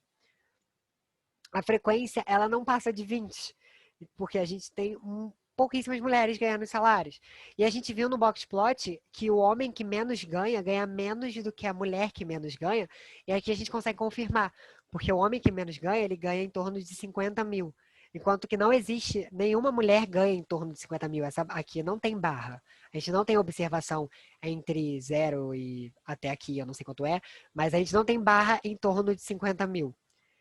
Então, a gente vê isso também aqui pelo histograma. A gente viu isso no boxplot, a gente está vendo isso agora pelo histograma.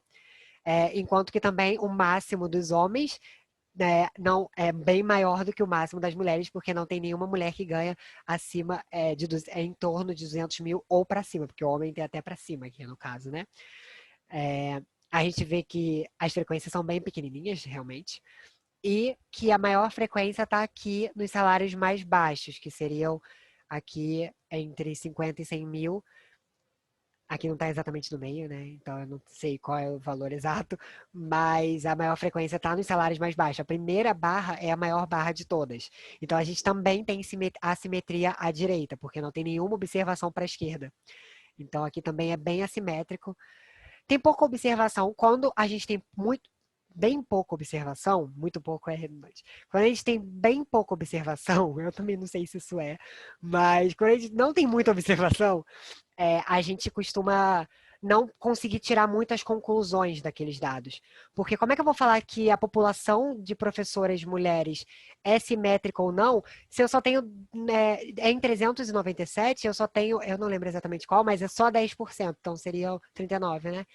Se eu só tenho 39 mulheres de 397, eu só tenho 39, então como é que eu vou concluir alguma coisa? Como é que eu vou falar que, não, todas as mulheres, o salário é simétrico, ou todas as mulheres o salário é assimétrico? Porque a ideia é fazer inferência, pegar uma amostra e falar para todas as mulheres de universidade, por exemplo, do mesmo nível, óbvio, todas as mulheres de universidade daquele nível teriam salários simétricos. A gente não pode fazer isso porque a gente tem uma amostra muito pequena, 39 só. Então, a gente vê que o gráfico é bem pobrezinho, não é podre, é pobrezinho, porque ele está bem pequenininho aqui. Então, as frequências são baixas, então a gente não consegue tirar muita coisa disso, infelizmente. Mas a gente consegue tirar as informações básicas, onde tem maior frequência, onde a simetria para a amostra. Então, seria isso. Se eu fizer para o rank, que são 3 variáveis, seriam 3 histogramas. Em cima ele bota como título qual é a variável que a gente está categorizando.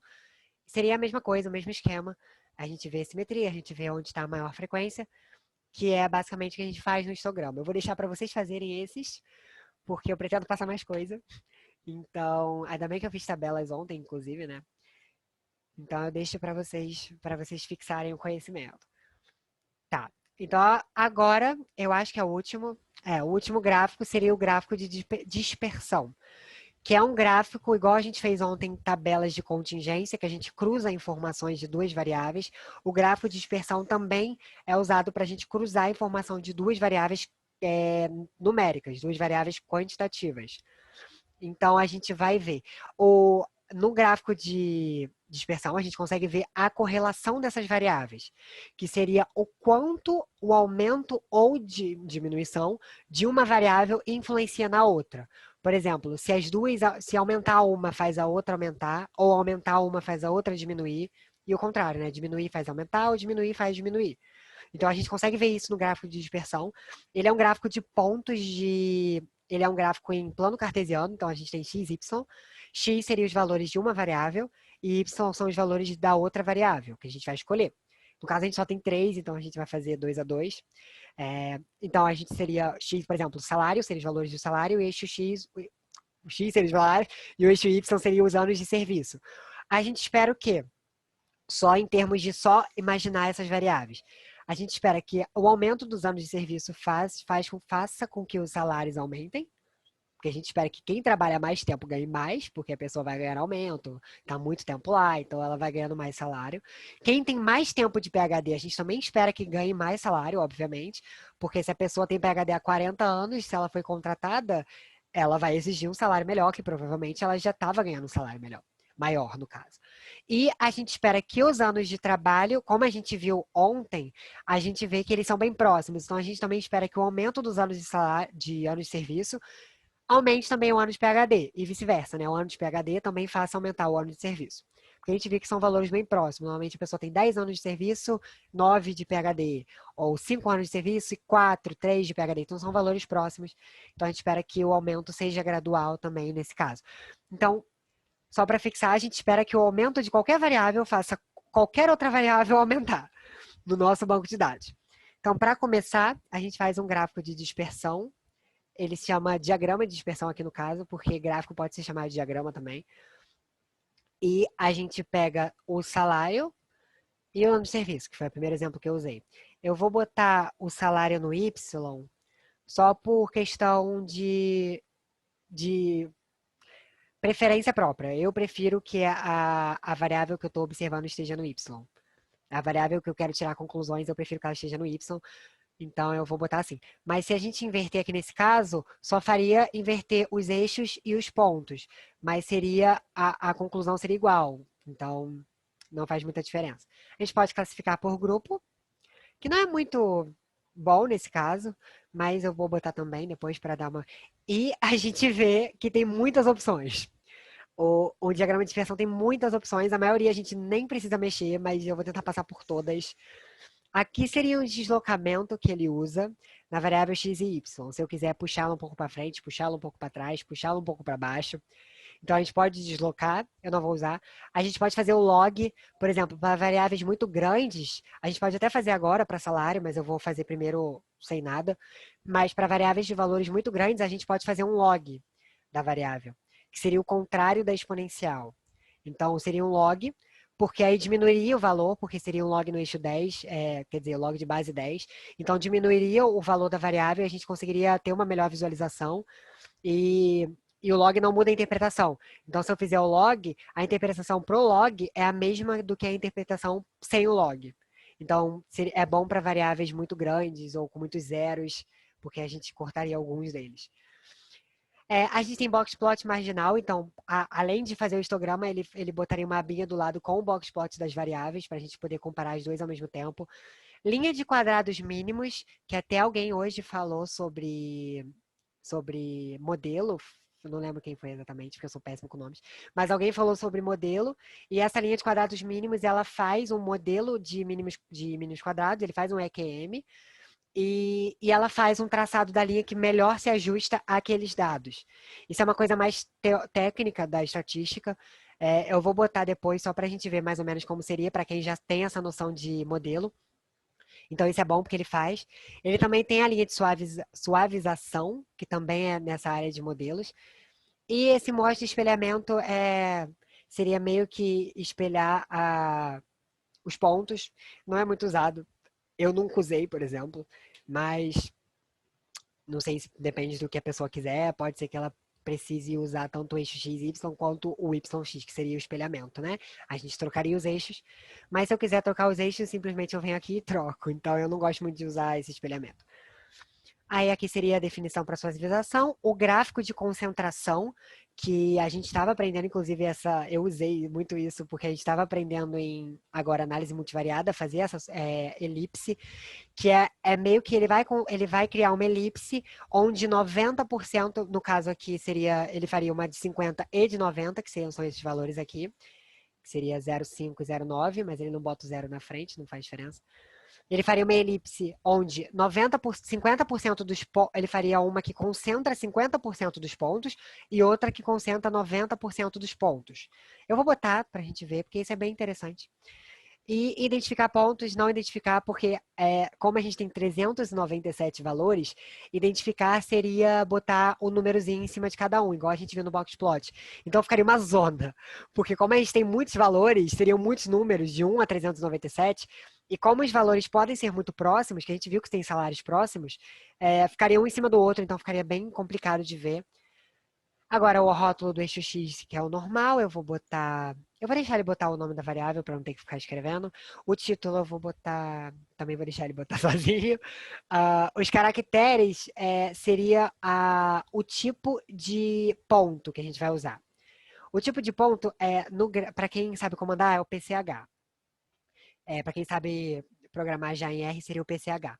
E eu gosto muito do 19, mas é tentativa e erro. Quando você vai fazendo muito, você vai gravando qual é qual. O 19 é uma bolinha preenchida. O automático é uma bolinha que só tem beirada. Vai ser um círculozinho com a beirada azul e dentro branco. Eu gosto do preenchido porque eu acho que fica melhor de ver exatamente o ponto, ainda mais que eu tenho problema de visão, então eu prefiro preenchidinho para eu ver direito. Então eu acostumei a sempre botar o 19, mas aqui não é só questão de estética. Aí dá para botar o tamanho, aumentar, diminuir o tamanho do eixo também, o tamanho do título também. E a legenda que eu sempre, como eu disse, eu sempre boto acima para não ter confusão de ficar dentro dos pontos ou dentro do eixo. E aí, depois todas essas opções, a gente consegue gerar o gráfico. Ele não veio com título, porque o título automático do dispersão é sem título. Mas o título, normalmente, que a gente bota em diagrama de dispersão por exemplo, salário em função do ano de serviço. Então, normalmente, a gente bota o eixo Y em função do eixo X. Então, a gente escreve salário em função do ano de serviço. Porque a gente está tentando ver se o aumento do ano de serviço, que é o eixo X, faz aumentar o salário, que é o eixo Y. E aí eu botei as elipses, né? Então 50% dos valores dos pontos são aqui, ó. Então a gente vê que eles estão aqui. É aquele que a gente já tinha visto, né? Entre 100 e 120 mil, que são a maioria. Então a maioria tá por aqui, metade está por aqui. E 90% está por aqui. Então seria esses pontos aqui, 90% dos grafos. E o resto seria os outros 10%. Normalmente é sempre uma englobando a outra, né? Porque se 50% tá aqui, 90% ele pegou só mais 40%. E a gente vê que, apesar de parecer aumentar, não é muito visível assim o aumento. Por exemplo, quando a gente vai indo da esquerda para a direita no eixo X, a gente esperaria que no eixo Y a gente estava indo de baixo para cima.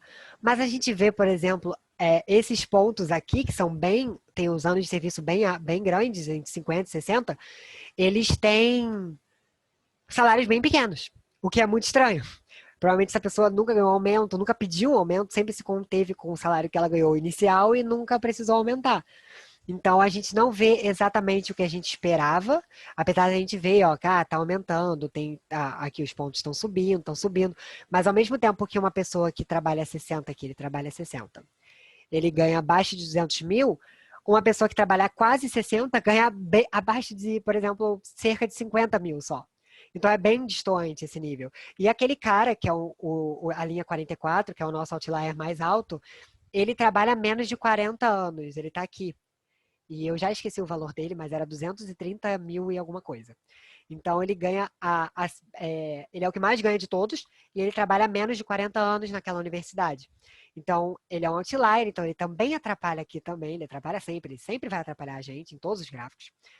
Mas a gente vê que não é tão forte essa correlação, que é o aumento dessa, causar o aumento dessa, quanto a gente esperaria. Por exemplo, quando eu fiz, eu esperava que fosse uma reta bem retinha aqui. Tipo, aumentou um aqui, aumentou aqui também. Eu esperava que fosse assim, e não foi. Eu fiquei surpreso com esse resultado. Mas, quando a gente faz, eu vou fazer aqui agora, o de dispersão de anos de serviço por anos de PhD, que são as variáveis muito próximas, e eu vou tirar as elipses e vou botar a linha de quadrados mínimos. Porque nesse caso, a gente vê que é bem retinho, é bem correlacionado essas duas variáveis. Então, tipo assim, no geral, obviamente, claro que tem os pontos que se distanciam, como esse. Só que, no geral, a gente vê que o aumento de anos de serviço faz aumentar o anos de PhD, porque a gente viu que elas são bem próximas. Então, tipo assim, nesse caso, seria bom eu ter feito o contrário. Eu vou até fazer o contrário, porque eu falar que o aumento de anos de PhD, quer dizer, de anos de serviço faz explicar o de PhD é um pouco estranho. Porque, tipo, eu trabalho há 10 anos, então eu posso me explicar meu PhD por isso. Seria melhor o contrário. Então, eu vou até inverter nesse caso. Não é esse aqui, não. É o diagrama. Eu vou botar PhD por serviço para a gente poder ver. Deixa eu ver se está marcado. Tá. Para a gente poder ver também que é só espelhou, como vocês viram, só fez assim. Tava assim, fez assim. E aí a gente vê que também. Então, agora sim, o aumento do anos desde a formação PhD faz com que a gente aumente os anos de serviço da pessoa naquela universidade. Porque, óbvio, se a pessoa tem um PhD há muito tempo, a gente espera que ela trabalhe há muito tempo. Porque se ele fez um PhD e ficou tipo, 10 anos desde o PhD sem trabalhar, aí seria um problema. Então, a gente espera que os anos de serviço aumentem com base no ano de PhD. E a gente vê que realmente aumentam. Tanto que a gente fez aquela linha de suavização e ela ficou uma linha positiva, ficou uma reta positiva, que para quem entende de modelos, né, seria os coeficientes, beta 0, beta 1.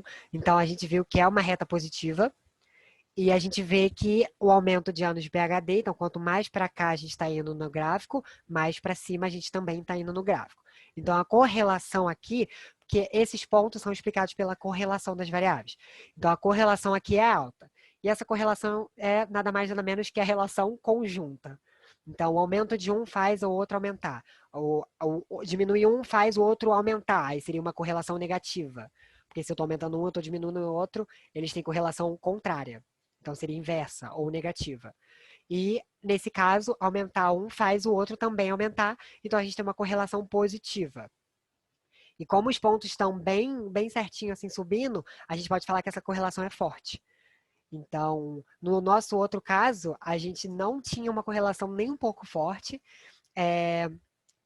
nem um pouco forte, porque a gente via que tanto quando subia tinha ponto embaixo e ponto em cima, então não fazia muito sentido subir uma variável e a outra não tinha um comportamento muito estável.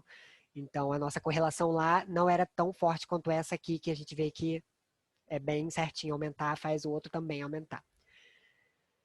Essa correlação, eu acabei gráfico de dispersão, inclusive, se alguém tiver dúvida também pode perguntar, mas essa correlação a gente vê nos resumos. Ontem eu pulei essa parte, eu vi isso hoje quando eu estava olhando, eu falei, esse gráfico eu vou explicar a correlação, mas eu esqueci de falar sobre correlação. Mas a correlação é muito fácil, eu já até expliquei um pouco dela aqui. A gente vem em resumos e bota matriz de correlação, que seria aqui, matriz de correlação. Ele vai falar quais variáveis a gente quer ver. Nesse caso, a gente pode escolher todas, então a gente vê todas de uma vez. Esse tipo de correlação seria o nosso padrão, tanto quando a gente vai calcular manualmente correlação, que é um problema, porque é chato de fazer, mas esse é o que a gente usa. A fórmula é desse produto momento de Pearson. A outra é por rank ou parcial, que a gente não costuma usar, mas se alguém souber e quiser usar sobre, pode marcar, é só trocar, tem essas opções. E as observações completas, obviamente. A gente vai ter aqui as correlações. Ela retorna aqui, para quem está no RStudio, novamente, vai retornar no próprio RStudio. E a gente vê aqui o que a gente viu no próprio diagrama de dispersão. Quanto maior a correlação, A nossa correlação ela é entre -1 e 1. Uma correlação que não existe, não há correlação, significa que as variáveis são independentes, tipo, o aumento de um não faz diferença nenhuma na outra, seria 0. 1 é uma correlação muito alta, ou seja, se ela aumentar, a outra sempre vai aumentar. -1 é uma correlação muito alta também, mas negativa, então se uma aumentar, a outra sempre vai diminuir. E agora, valores acima de 0,7 são correlações fortes. Então, a gente pode falar que se uma aumentar, a outra vai aumentar também. Claro que não sempre, porque não é 1, mas a gente pode tirar essa conclusão. E a mesma coisa para o negativo, -0,7. Então, a gente pode falar que se uma aumentar, a outra vai diminuir, ou se uma diminuir, a outra vai aumentar. Então, a gente vê aqui o que a gente esperava, realmente, pelo gráfico, que a correlação entre anos de serviço e anos desde o PHD, que é esse valor aqui, que, ó, anos desde o PHD, anos de serviço. Ela vai ser o mesmo valor daqui, né? Porque é uma matriz simétrica, então anos desde o PHD, anos de serviço, é 0,91 aproximadamente. Então é 91% a correlação deles. Então eles têm uma correlação muito alta. Eles têm uma correlação muito forte. A gente não fala alta, a gente fala forte. Então eles têm uma correlação muito forte, acima de 0,7 e bem próxima de 1.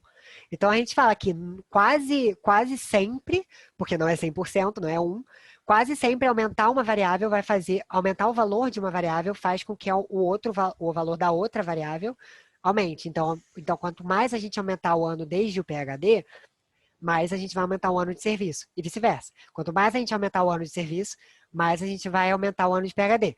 O contrário também serve nesse caso. Quanto mais a gente diminuir o ano de PHD, mais a gente também vai diminuir os anos de serviço, obviamente.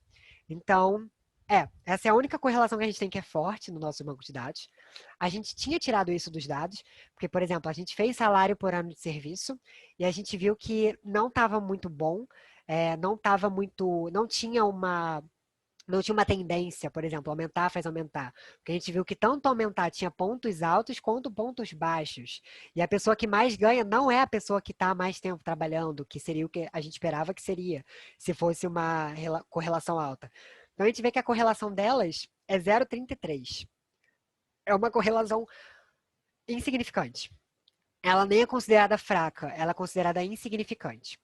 Então, é uma correlação que, por exemplo, em 33% do aumento de anos de serviço vai ocasionar um aumento de salário. Então, em 100 pessoas, se eu aumentar o ano de serviço, nas 100 pessoas, só 33 que vai ocasionar só aumento de salário em 33 pessoas. Então, é uma correlação bem fraca, quase insignificante. Não chega a ser insignificante, porque eu falo insignificante, mas ela não chega a ser, porque insignificante seria abaixo de 0,3. E ela é 0,33, então ela é um pouquinho acima de 0,3. Ela seria classificada como muito fraca. Mas a gente pode tratar como insignificante, se a gente for arredondar ali, truncar ali, ó, 0,3, 0,30.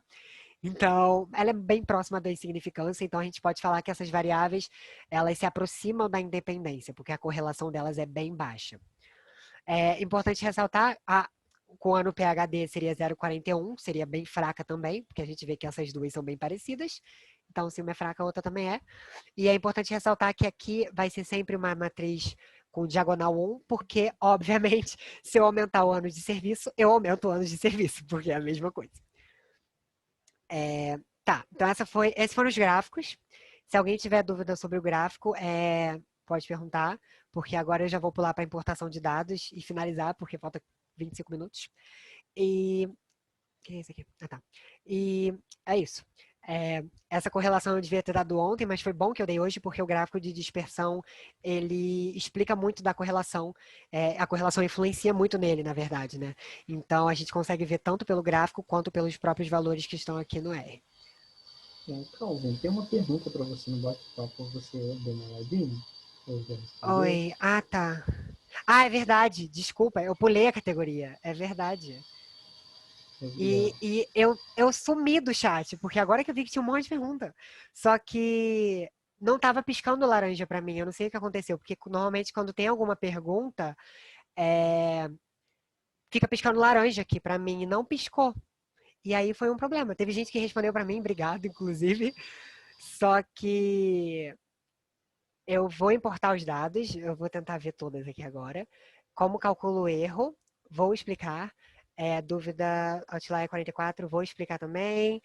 Já explicaram para mim, muito obrigado, o Lucas que falou. Então, peraí, vou falar sobre Outlier. Vou falar sobre como ver qual é qual. E vou falar vou fazer por categoria, então vou em ordem. Desculpa, gente, aqui não piscou. E aí eu não sei o que aconteceu, que não piscou aqui. Em laranja, então eu não estava vendo as perguntas. Eu estava achando que vocês estavam entendendo tudo já. Então vamos lá. Vou fazer o box plot do salário. Vou fazer por nada, porque não faz diferença, a gente viu, né? Com o mouse. Não, peraí, eu não marquei. Ah, tá, foi. Esse é o nosso box plot de salário clicando por mouse, né? Se eu clicar aqui, vai aparecer em cima. Ou só no masculino que aparecia do lado mesmo. Mas tá. Então a gente vê que são outliers. Para a gente calcular os outliers, a gente tem que ter os quantis, que já estão até aqui em cima. Eu vou subir. Aqui. Deixa eu botar um do lado do outro aqui. Deixa eu diminuir aqui. Porque tá carregando, eu não fiz nada. Doideira. Tá. Não posso clicar, esqueci. Outliers, para a gente ver quais são os pontos discrepantes, que são os pontos que a gente não imaginaria ter naquele banco de dados se os nossos dados fossem simétricos. Tipo, são pontos absurdamente diferentes do que a gente está acostumado. Absurdamente não, o 44 ali nesse caso mas são pontos, aquele é absurdamente, mas são pontos diferentes do que a gente esperaria que tivesse. Para a gente calcular eles, lá no slide, eu botei os valores dos limites, mas eu não botei a fórmula, foi um problema. Mas a fórmula é o seguinte, a gente pega os quartis, então para descobrir que tem um outlier inferior, vamos primeiro por baixo, que seria abaixo dessa barra aqui, porque o outlier é acima, o outlier é abaixo. A gente pega o intervalo interquartílico, esse intervalo interquartílico é o quê? É a diferença entre o quartil 75, eu não sei porque está carregando aqui, mas tudo bem, quartil 75 e o quartil 25. Então a gente pega 134.000 menos 185, não, 134.185 menos 91.000. A gente faz essa subtração e a gente vai ter um intervalo. Eu botei aqui, eu marquei ali na opção para ele já retornar o intervalo, então ele já está aqui. Então, essa subtração resultaria em 43.185. Agora eu tô com medo do negócio não ficar laranja e eu não ver nunca mais o chat. 43.185. A gente pega esse 43.185 e multiplica por 1,5. Esse 1,5 vai ser sempre. Não é por causa dos meus dados, não é porque o salário é uma variável grande, não é nada. Sempre vai ser 1,5 para a gente calcular o limite superior e o limite inferior. Então, depois de multiplicar esse valor, eu posso até fazer aqui para eu ver qual seria exatamente o valor do erro. Esse valor multiplicado, o intervalo interquartílico multiplicado pelo 1,5, nos dá o erro. Então, seria 43.185 vezes 1,5. Então, a gente tem erro de 64.777. Então, esse erro significa o quê? A gente espera que os nossos valores estejam do primeiro quartil, por exemplo, 91.000, a gente vai subtrair de 64.777, que é o erro, e a gente esperaria que nenhum valor fosse mais baixo que esse, porque esse é o nosso limite inferior. Esse limite inferior vai dar 26.000, vou falar 26.000, é 26.222, mas eu vou falar 26.000. Então, esse valor dá 26.000, e a gente espera que nenhum valor, nenhuma observação tenha salário abaixo de 26.000. E realmente não teve, porque a gente não tem outlier negativo. A gente não tem outlier aqui embaixo. Agora, para calcular o superior, a gente pega o terceiro quartil, que é o 75%, que é essa última barra, e a gente soma com esse erro.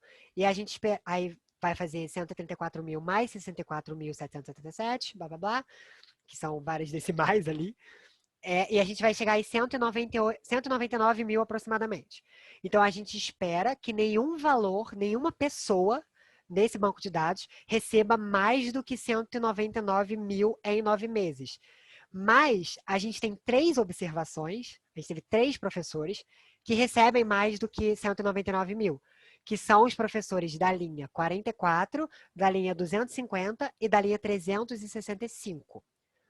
Aí, para ver isso, a gente vem aqui em ver conjuntos de dados e a gente olha quais seriam os valores deles. Por exemplo, eu venho aqui na linha 44, que é o professor que mais ganha, que é o que está mais em cima, e eu vejo que ele ganha, cadê ele? 231.545. E sendo que o nosso limite superior, que é o valor que a gente esperaria que todo mundo estivesse abaixo dele, era 199.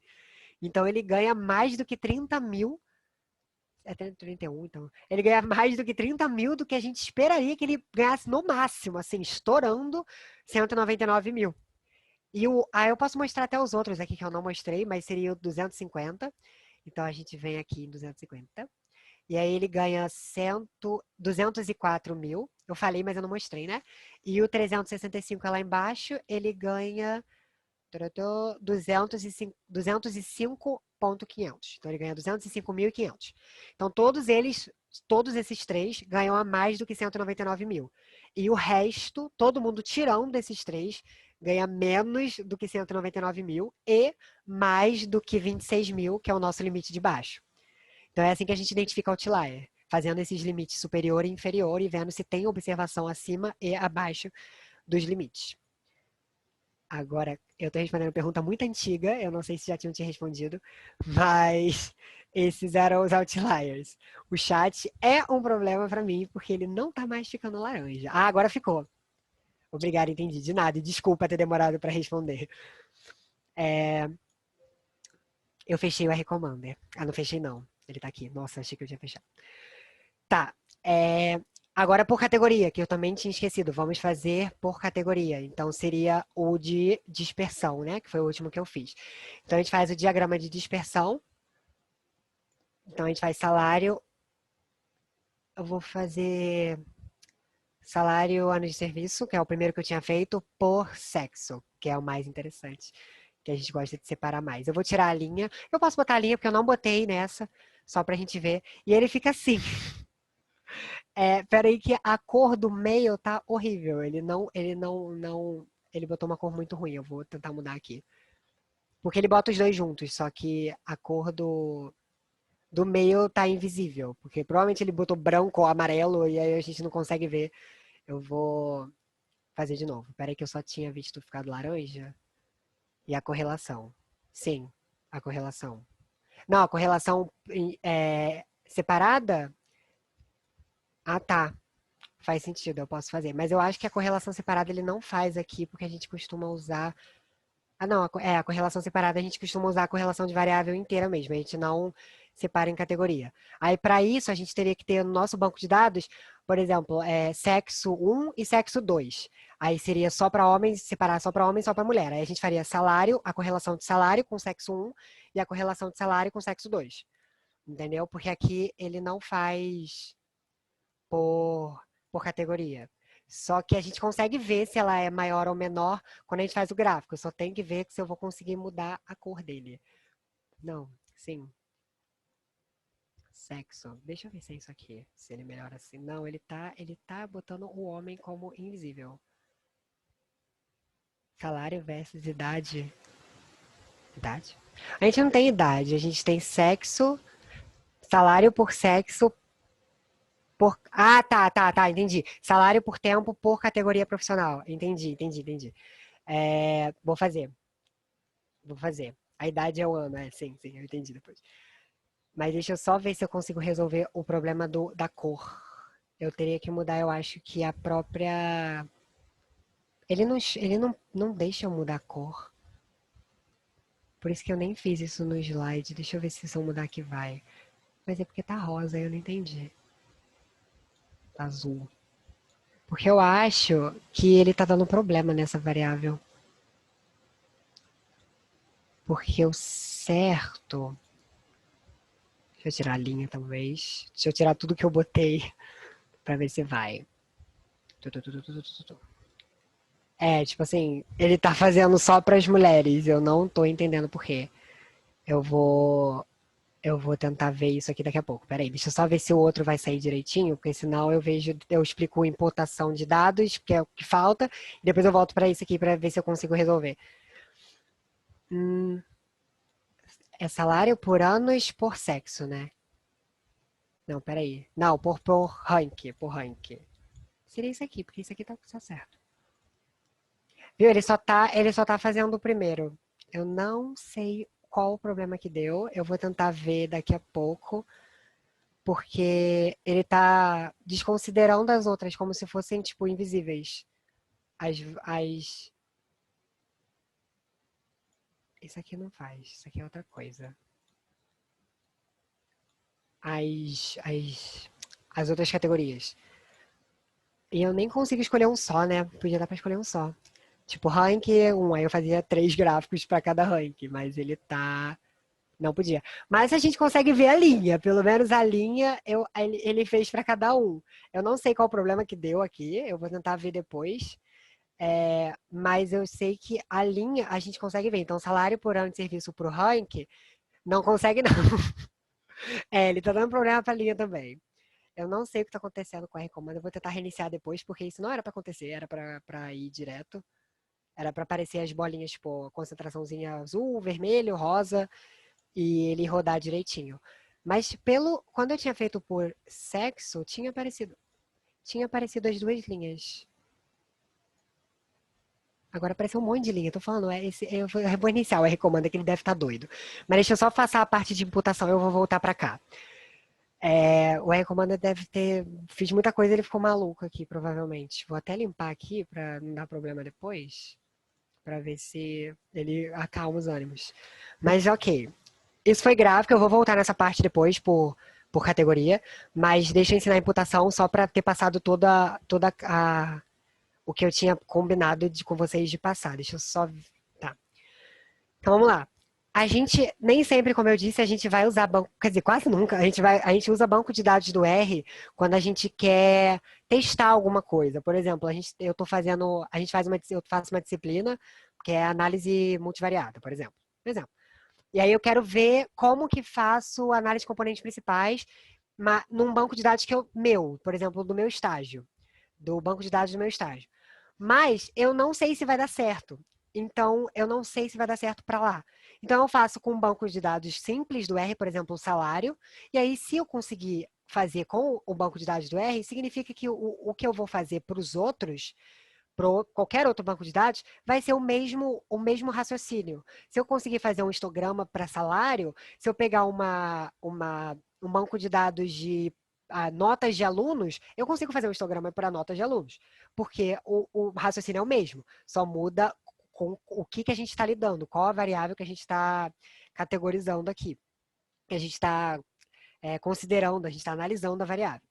Então, é muito importante isso de importação. A maioria das vezes a gente usa dados externos, a gente usa mais do R justamente para isso, para testar os comandos. Então, é super fácil também, não é nem um pouco difícil. Para importar bancos de fora, é necessário que a gente tenha o banco de dados no nosso computador. Ou a gente tenha, tipo, por exemplo, um site onde esse banco está hospedado. Por exemplo, o banco de dados está hospedado num site certinho para ele, e a gente consegue também fazer por isso. Aqui eu botei lá o Saeb no site onde está todo o material. Então, para importar, eu vou importar agora o Saeb, eu já baixei aqui no meu computador. Então, a primeira coisa que a gente tem que fazer é mostrar para o R Commander, ou para o R, isso para todos os casos, aonde o nosso banco de dados se encontra.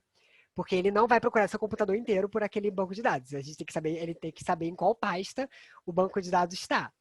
Então, a gente vem aqui em arquivo e a gente altera o diretório de trabalho. É uma frase muito bonita, muito grande, diretório de trabalho, mas é basicamente isso. A gente vai mostrar para ele aonde o nosso banco de dados está. Aí vai de cada um, né? O meu, no caso, está aqui em documentos, Calvin R, e ele está aqui. Não vai aparecer nada, ele está aqui, mas não vai aparecer, porque aqui no caso a gente só está selecionando a pasta. Então eu vou falar, ó, o meu banco de dados está na pasta R desse caminho inteiro aqui. E aí a gente vai salvar. E aí ele vai setar o nosso diretório para lá.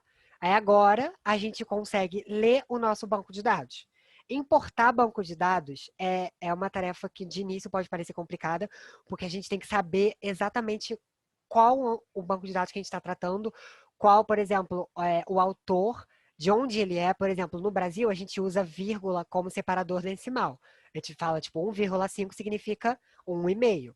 Mas se a gente, nos Estados Unidos ou na Inglaterra, na Europa, a gente usa 1,5.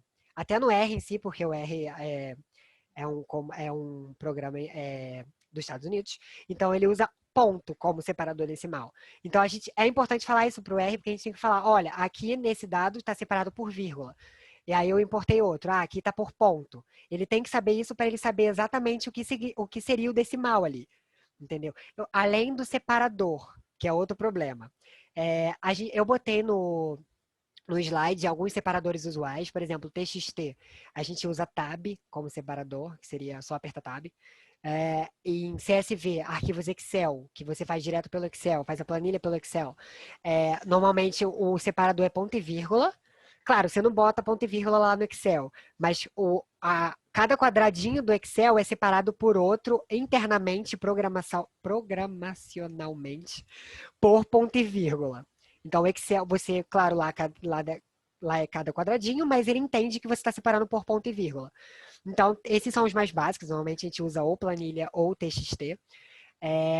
Então, eu sugiro sempre abrir o banco de dados num bloco de notas antes. Se ele for pequeno, né? Se ele for muito grande, a gente vai em tentativa e erro. Botei ponto, deu errado, bota vírgula. E aí, provavelmente, separador é vírgula. Mas se ele for, por exemplo, o meu do Saeb, ele não é tão grande, esse Saeb. E aí eu vejo aqui que a separação dele é ponto e vírgula, e que ele, nesse caso, não tem decimal, mas como o Saeb é brasileiro, seria a própria vírgula. Então, a gente vê que a separação aqui, ó, por exemplo, 31, ponto e vírgula 2, cada um é uma coluna. Então, a primeira coluna é o FESC, traço C, 31. A segunda, Q13, 3, 2. Então, a gente está separando tudo por ponto e vírgula, e o separador decimal seria a própria... Ah, não, tem vírgula sim, tá aqui, ó. É que eu não tinha visto. E o separador decimal é a própria vírgula, que seria aqui, ó, 280,40. Então, a gente fala isso para o R. Então, a gente vem aqui em dados. Foi aqui que a gente pegou os nossos dados, inclusive. Só que agora a gente vai importar arquivo de dados. E aí, a gente vai importar. Aqui é um problema. Eu sempre sugiro usarem o primeiro, mesmo se você for usar Excel. Mas, se for o Excel mesmo, você fazer no Excel, que seria o ponto XLX, né? Ou XLXX, alguma coisa assim. Aí você pode fazer, mas ponto .csv e ponto .txt, porque o Excel às vezes é ponto .csv, né? Você usa o primeiro, mesmo não sendo um arquivo de texto. Porque se você usar o Excel, ó, vou até mostrar para vocês. Ele trata como se fosse o próprio Excel. Então, ele não pergunta qual o separador, ele não pergunta qual o decimal. Então, ele trata realmente como XLX. E aí, ele não pergunta nada, basicamente. Qual o separador, qual o decimal, você não fala para ele. Então, realmente, só se você fizer no Excel mesmo, eu sugiro usar isso. E aí, você pode pegar do SPSS, do SAS, do Minitab, do Stata, do SAS, esse tipo de SAS aqui, que eu não faço ideia do que seja. Mas para CSV e TXT, a gente sempre usa esse primeiro aqui. Aí ele vai abrir essa aba, a gente vai botar o nome que a gente quer, eu vou chamar de Saeb, pode botar qualquer coisa. O nome na variável no arquivo significa que a primeira linha, ela é a linha com os nomes, aí a gente conseguiria ver lá também, por exemplo, vou abrir aqui de novo, que a primeira linha realmente é uma linha com os nomes das variáveis, então a gente vai deixar marcado. Aqui ele pergunta se você quer que ele converta os caracteres para fatores, você bota sim, porque o R considera a variável categórica como variável de fator. Por exemplo, o nosso male e female do outro banco de dados. O male era um fator e o female era outro fator, que seriam as categorias. Então, você sempre deixa assim. Dados faltantes. Normalmente, Brasil, a gente usa NA como dados faltantes. Então, eu sempre deixo NA aqui também. Mas, por exemplo, pode ser que -1 significa que não teve resposta. Aí você mudaria aqui para -1. Aí o R, ele ia atender, aqui está -1, então é NA. Aí ele muda para NA. Então, porque o R usa NA como dado faltante. Mas eu deixo aqui NA. Aqui é do sistema de arquivos locais, que é o do diretório, do clipboard ou do URL da internet. Se você tiver, como eu falei, do URL, que é o site certinho da onde estão os dados estão hospedados em um endereço de HTTP, aí você pode botar aqui e ele, depois que você der OK, ele vai abrir meio que uma aba para você botar qual é o site. Aí você copiaria o link e colaria. No nosso caso, ele está no diretório, então seria o primeiro, sistema de arquivos locais. Poderia deixar como ponto aonde? Tipo, nos faltantes? Sim. Então, sim, pode ser também. Se os seus dados. Aqui vai ser vai vir de como os seus dados são distribuídos. Por exemplo, uma vez eu peguei um banco de dados que a representação de não resposta era 10. Eu não sei por quê, mas era 10. E aí eu demorei um tempo a ver, porque quando eu vi, eu estava vendo 10, eu falava, ali o valor é 10. Mas não, significa que não tinha valor. E eu demorei para ver isso. E aí aí você botaria aqui 10, ponto, traço, o que representa não resposta, dado faltante lá no banco de dados. Pode ser qualquer coisa. Aí aqui esse é o separador de campos, que é o tab. Quer dizer, que é o tab em TXT que eu falei e ponto e vírgula em CSV. No nosso caso, a gente viu esse tab é CSV, mas eu abro como bloco de notas para poder ver esse ponto e vírgula. Porque se eu abrisse no Excel, o ponto e vírgula ele é a caixinha, né? Então seria cada caixinha, eu não ia conseguir ver. E aí eu abri como bloco de notas. E aí, eu vou fechar já. E aí seria, no nosso caso, o ponto e vírgula. E eu acho que no nosso caso vai ser tab, não? Eu acho que vai ser tab. Eu vou ler, mas eu acho que vai ser tab. E porque eu abri como TXT, eu acho que eu ferrei o banco de dados já. E o decimais é vírgula, que é o que a gente viu ali mesmo. Deixa eu só ver se ele... Aí ele vai abrir o meu diretório aqui, o ponto .r, que é o R que eu abri. E eu venho aqui em Saeb e falo para ele que é o Saeb. Agora eu vou ver para ver se tá tudo certo. Ah, não, tava certo, era ponto e vírgula mesmo.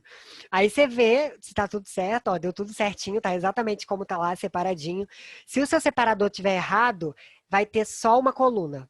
Ele não vai separar as variáveis. Então, a gente não teria essas 4 colunas aqui, ó, 4 colunas. Então, não teria. Isso significa que seu separador tá errado. E se não tivesse valores decimais, significa que ou só tem valor inteiro, ou que seus decimais também estão errados. Entendeu? Então aí seria esses problemas. Eu vou fechar isso aqui porque eu gosto quando fica laranja para poder ver. Tá, então agora a gente tem os dados de Saeb. É literalmente isso. A gente faz assim para importar. A gente. Opa, não.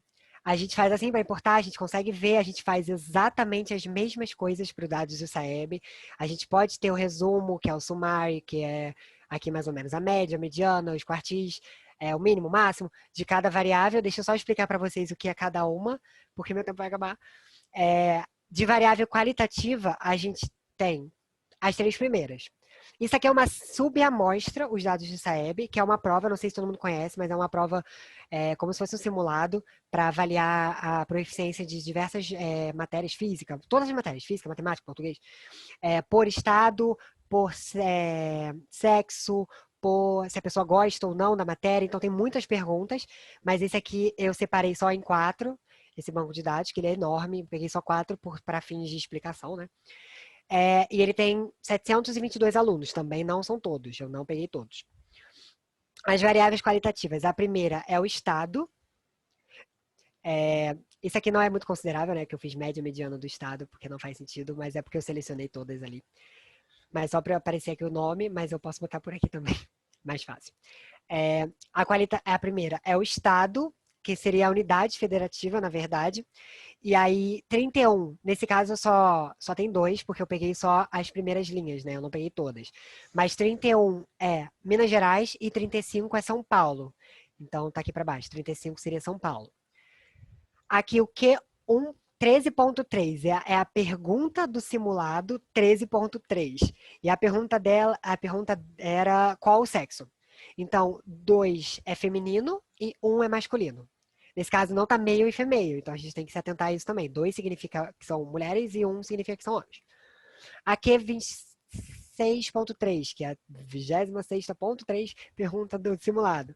Seria se a pessoa gosta de física. E aí, 1 é não gosto, 2 é mais ou menos, gosto mais ou menos, e 3 é gosto muito. E o Profic 99 é a proficiência em física. Então, seria a nota que a pessoa tirou, a proficiência que foi calculada dela em física. O valor máximo é 1.000. Não, o valor máximo é 500, se eu não me engano. Eu acho que é 500, tenho quase certeza. Mas é sim, tá aqui no negócio, eu só não estou no slide certo. E aí a proficiência é calculada com base na quantidade de resposta que ela acertou, errou. Igual tipo o Enem mesmo, é calculado com o mesmo jeito do Enem, que agora me fugiu a palavra na cabeça. Eu fiz essa matéria e eu já esqueci o nome da palavra. Teoria de resposta ao item.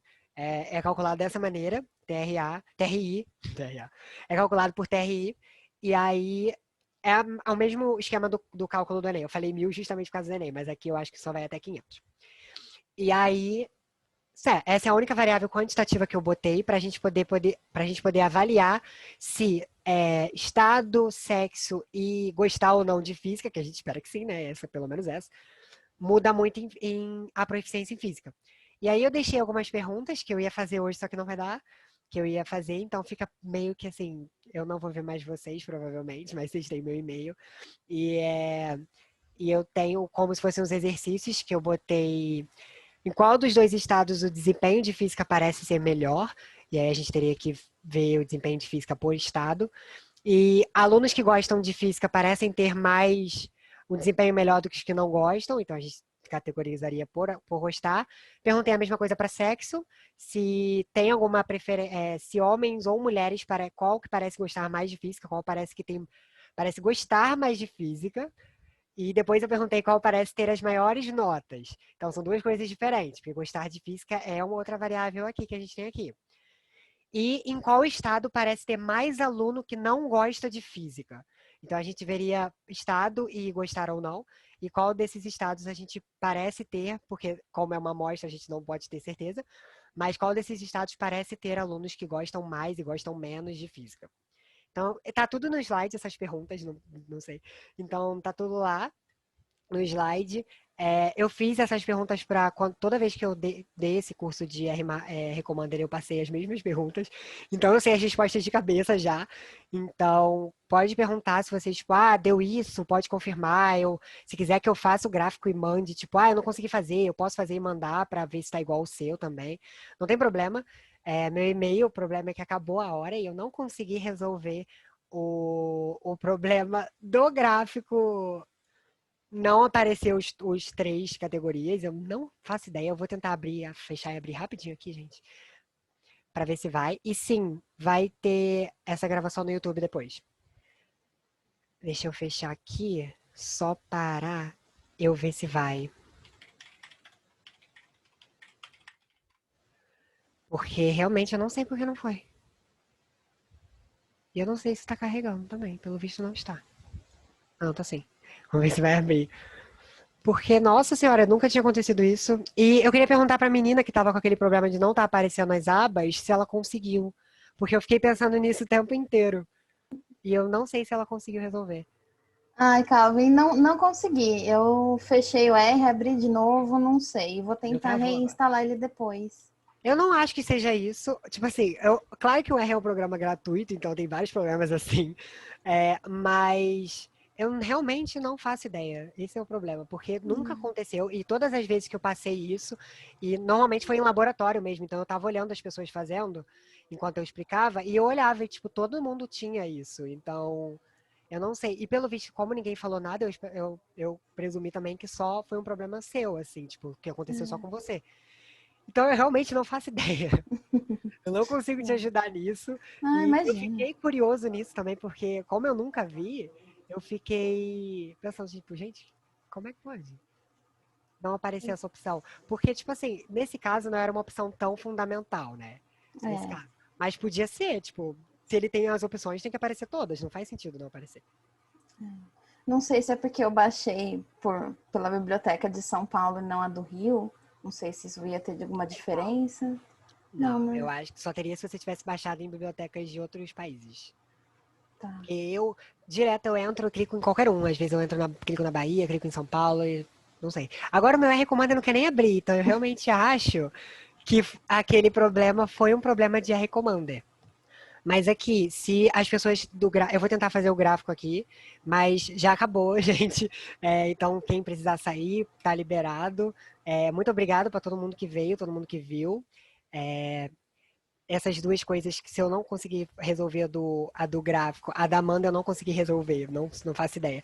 Mas a do gráfico, se eu não conseguir resolver, desculpa, já peço desculpa, porque realmente eu não sei o que aconteceu com o gráfico, porque eu já fiz o gráfico, inclusive no slide tem o gráfico. Mas a da Amanda realmente não sei, inclusive fiquei curioso, eu vou tentar ver depois se tem algo no Google sobre isso. E Se eu acho, tipo, a pessoa falou, era só fazer isso aqui, eu tenho e-mail de todos vocês, então eu posso mandar para você depois, caso seja um problema. Mas agora nem o meu chat quer abrir. Obrigado, obrigado. Obrigado vocês. Se sair todo mundo, no caso, eu não preciso, mas eu vou tentar ver. Eu vou tentar fechar e abrir meu R de novo. Porque ele nem, o R Commander nem quer abrir.